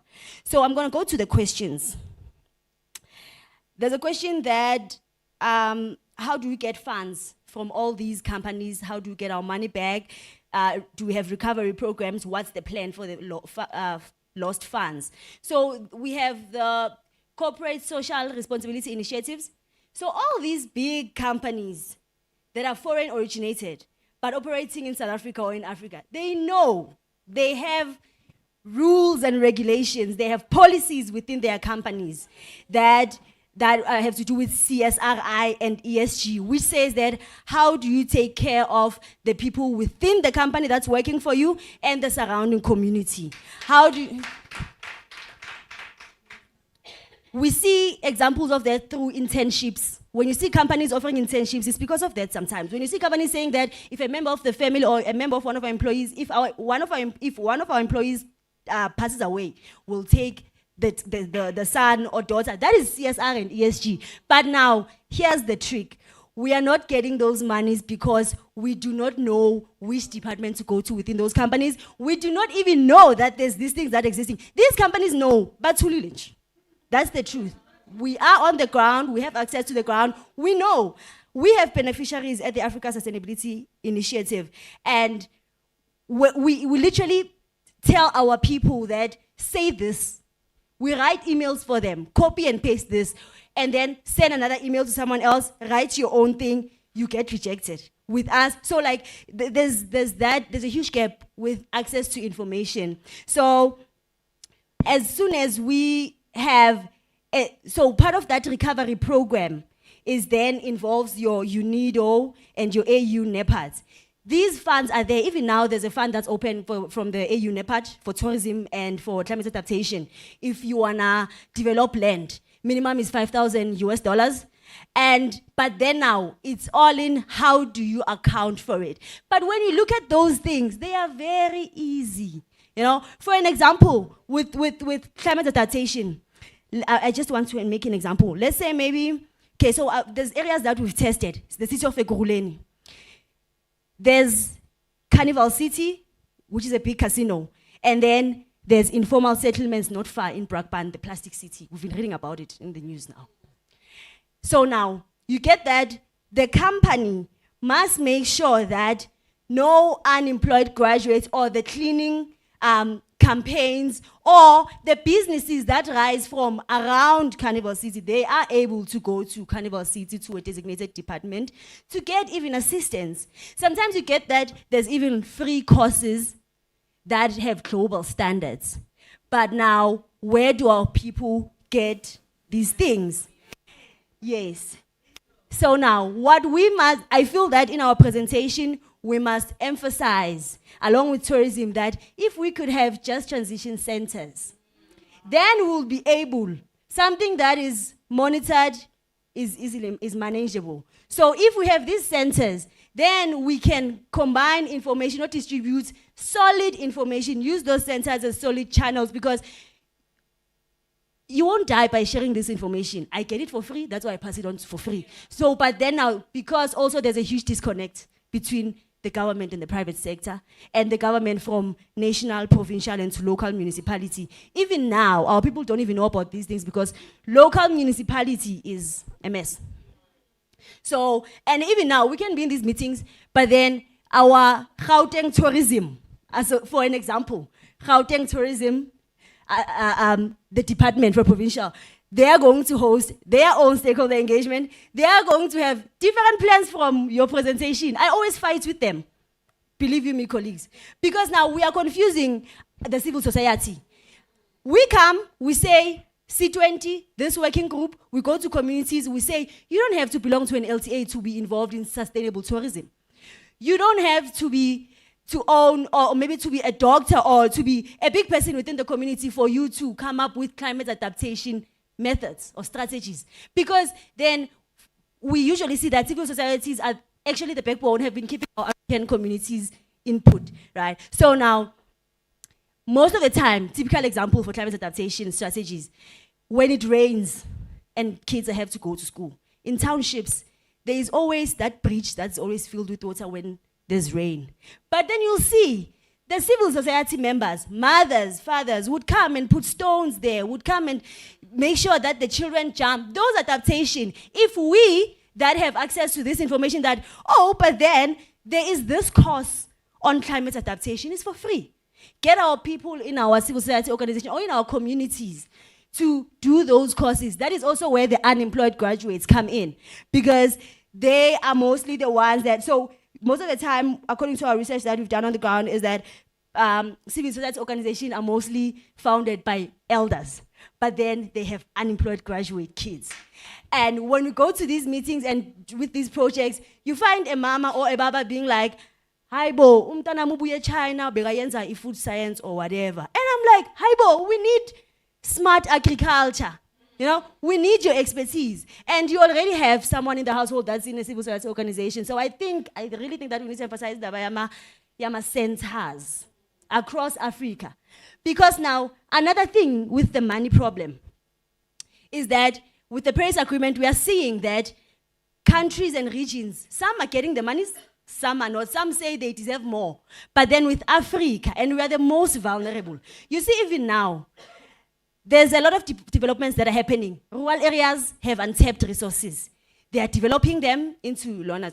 But then if we don't have the information now, then we'll wake up tomorrow and we'll be those employees that do not get equal pay for equal value, or that are not implementing those solutions for them. You know? So I hope, so there is a huge disconnect between the government and the private sector. And we need to fix that, I think. The monies are already there.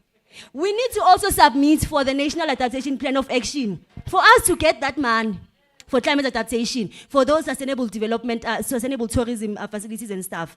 So if we don't create, okay, so because a center might be a bit far-fetched now because we don't have money, maybe if we can, as C20, have groups within, we can do it by province. Start there. Groups, provinces, civil society organizations that deal with these matters and are already on the ground doing, and they got stuck, and we need to unstuck them because those are the most passionate ones, those are the resilient ones. So if we can get those groups, we'll get those civil society organizations that have offices within these provinces, we'll upskill them if we don't have experts that are in that area. And then there will be then those offices for solid channels until we get the money to build our own centers.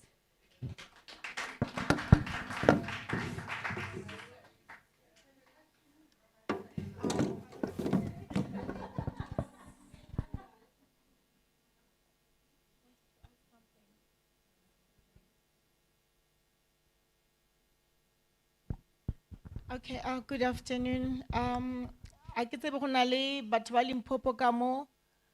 When I say pula, pula, pula.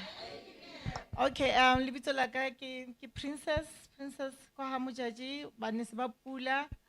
Ke batla go recognize our mother of the Rain Queen,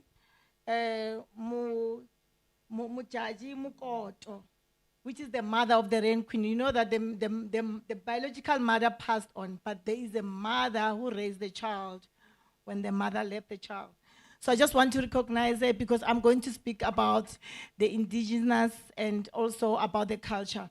And I also want to support what Princess Nikiwe said, because we are also from the royals, we understand the culture and everything.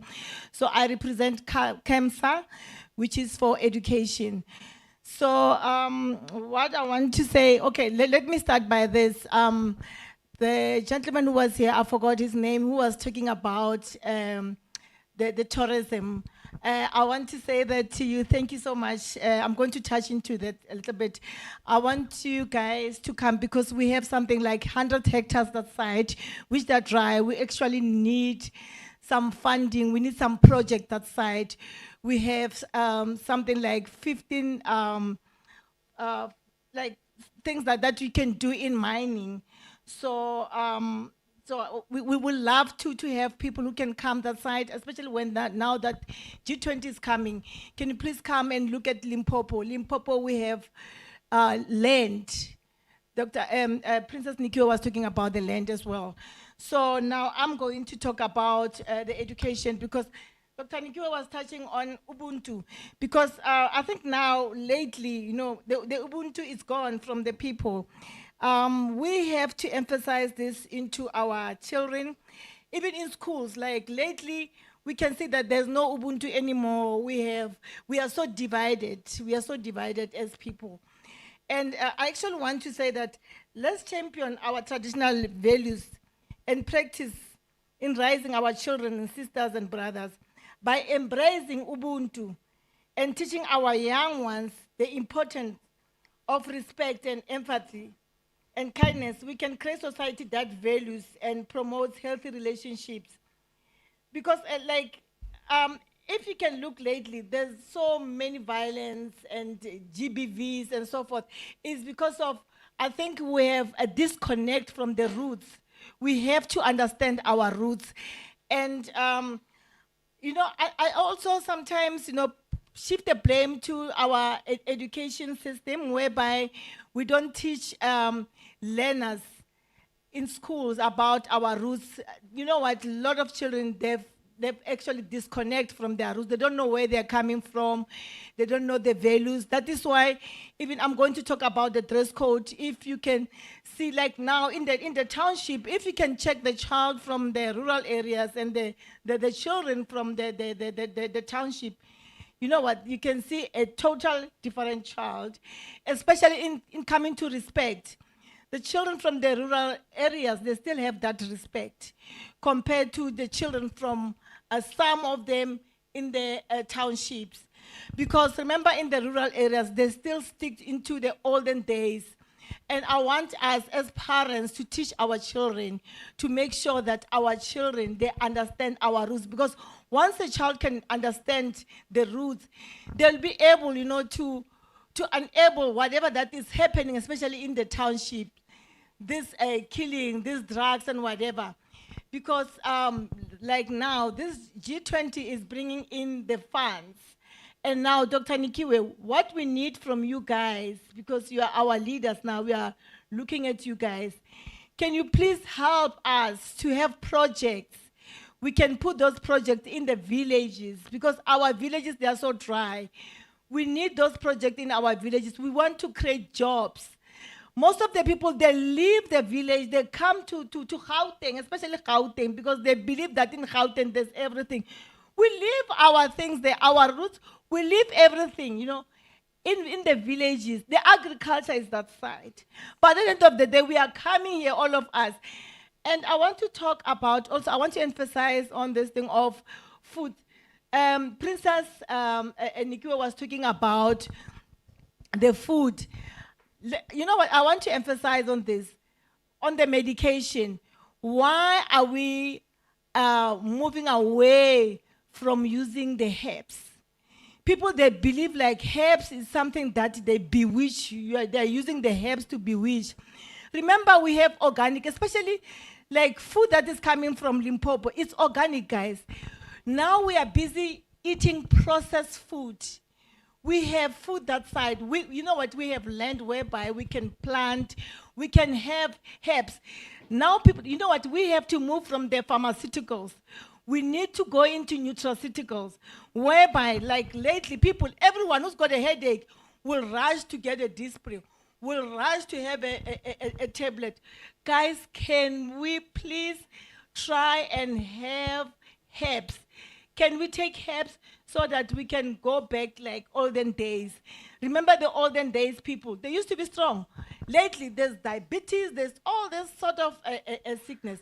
Why? It's because of we just detached from our roots, from using our heads. Thank you so much. Thank you very much, colleagues. Pula! Pula! All right, no problem. Thank you very much, colleagues. Our time is really fast spent.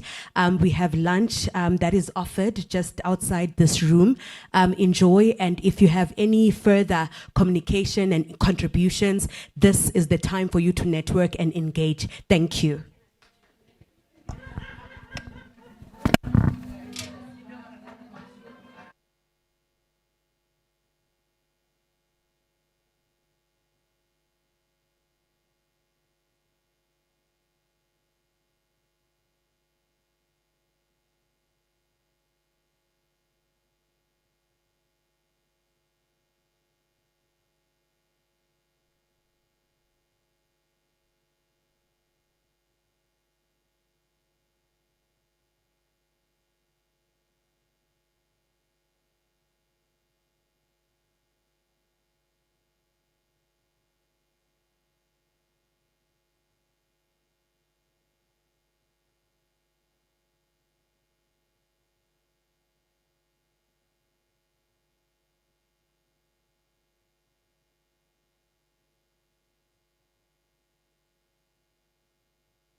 njengemvula ethulile, amadolo aphansi sikhuleka kuwe, ngaphezu kwamaguma udlula izivunguvungu, umama wethu ukhanya ngathi inkanyezi, ngoba wena uyisibani sethu, ngoba wena uyinkanyezi yethu, umama omkhulu, umama omkhulu. Siyakukhothamela, siyakukhothamela, amakhosi ayazi amandla akho, umama omkhulu, umama omkhulu. Izizwe zihlangana phansi kwezinyawo zakho, amazwi akho ayisihloko sezinganekwane. Thina siyakuhlabelela, siyakuhlabelela, ngoba wena uyasipha impilo.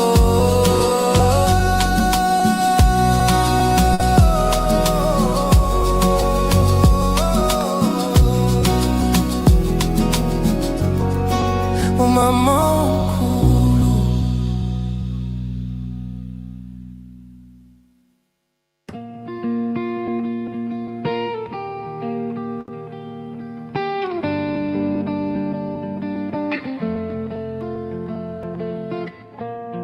Ngibona izintaba eziphakeme,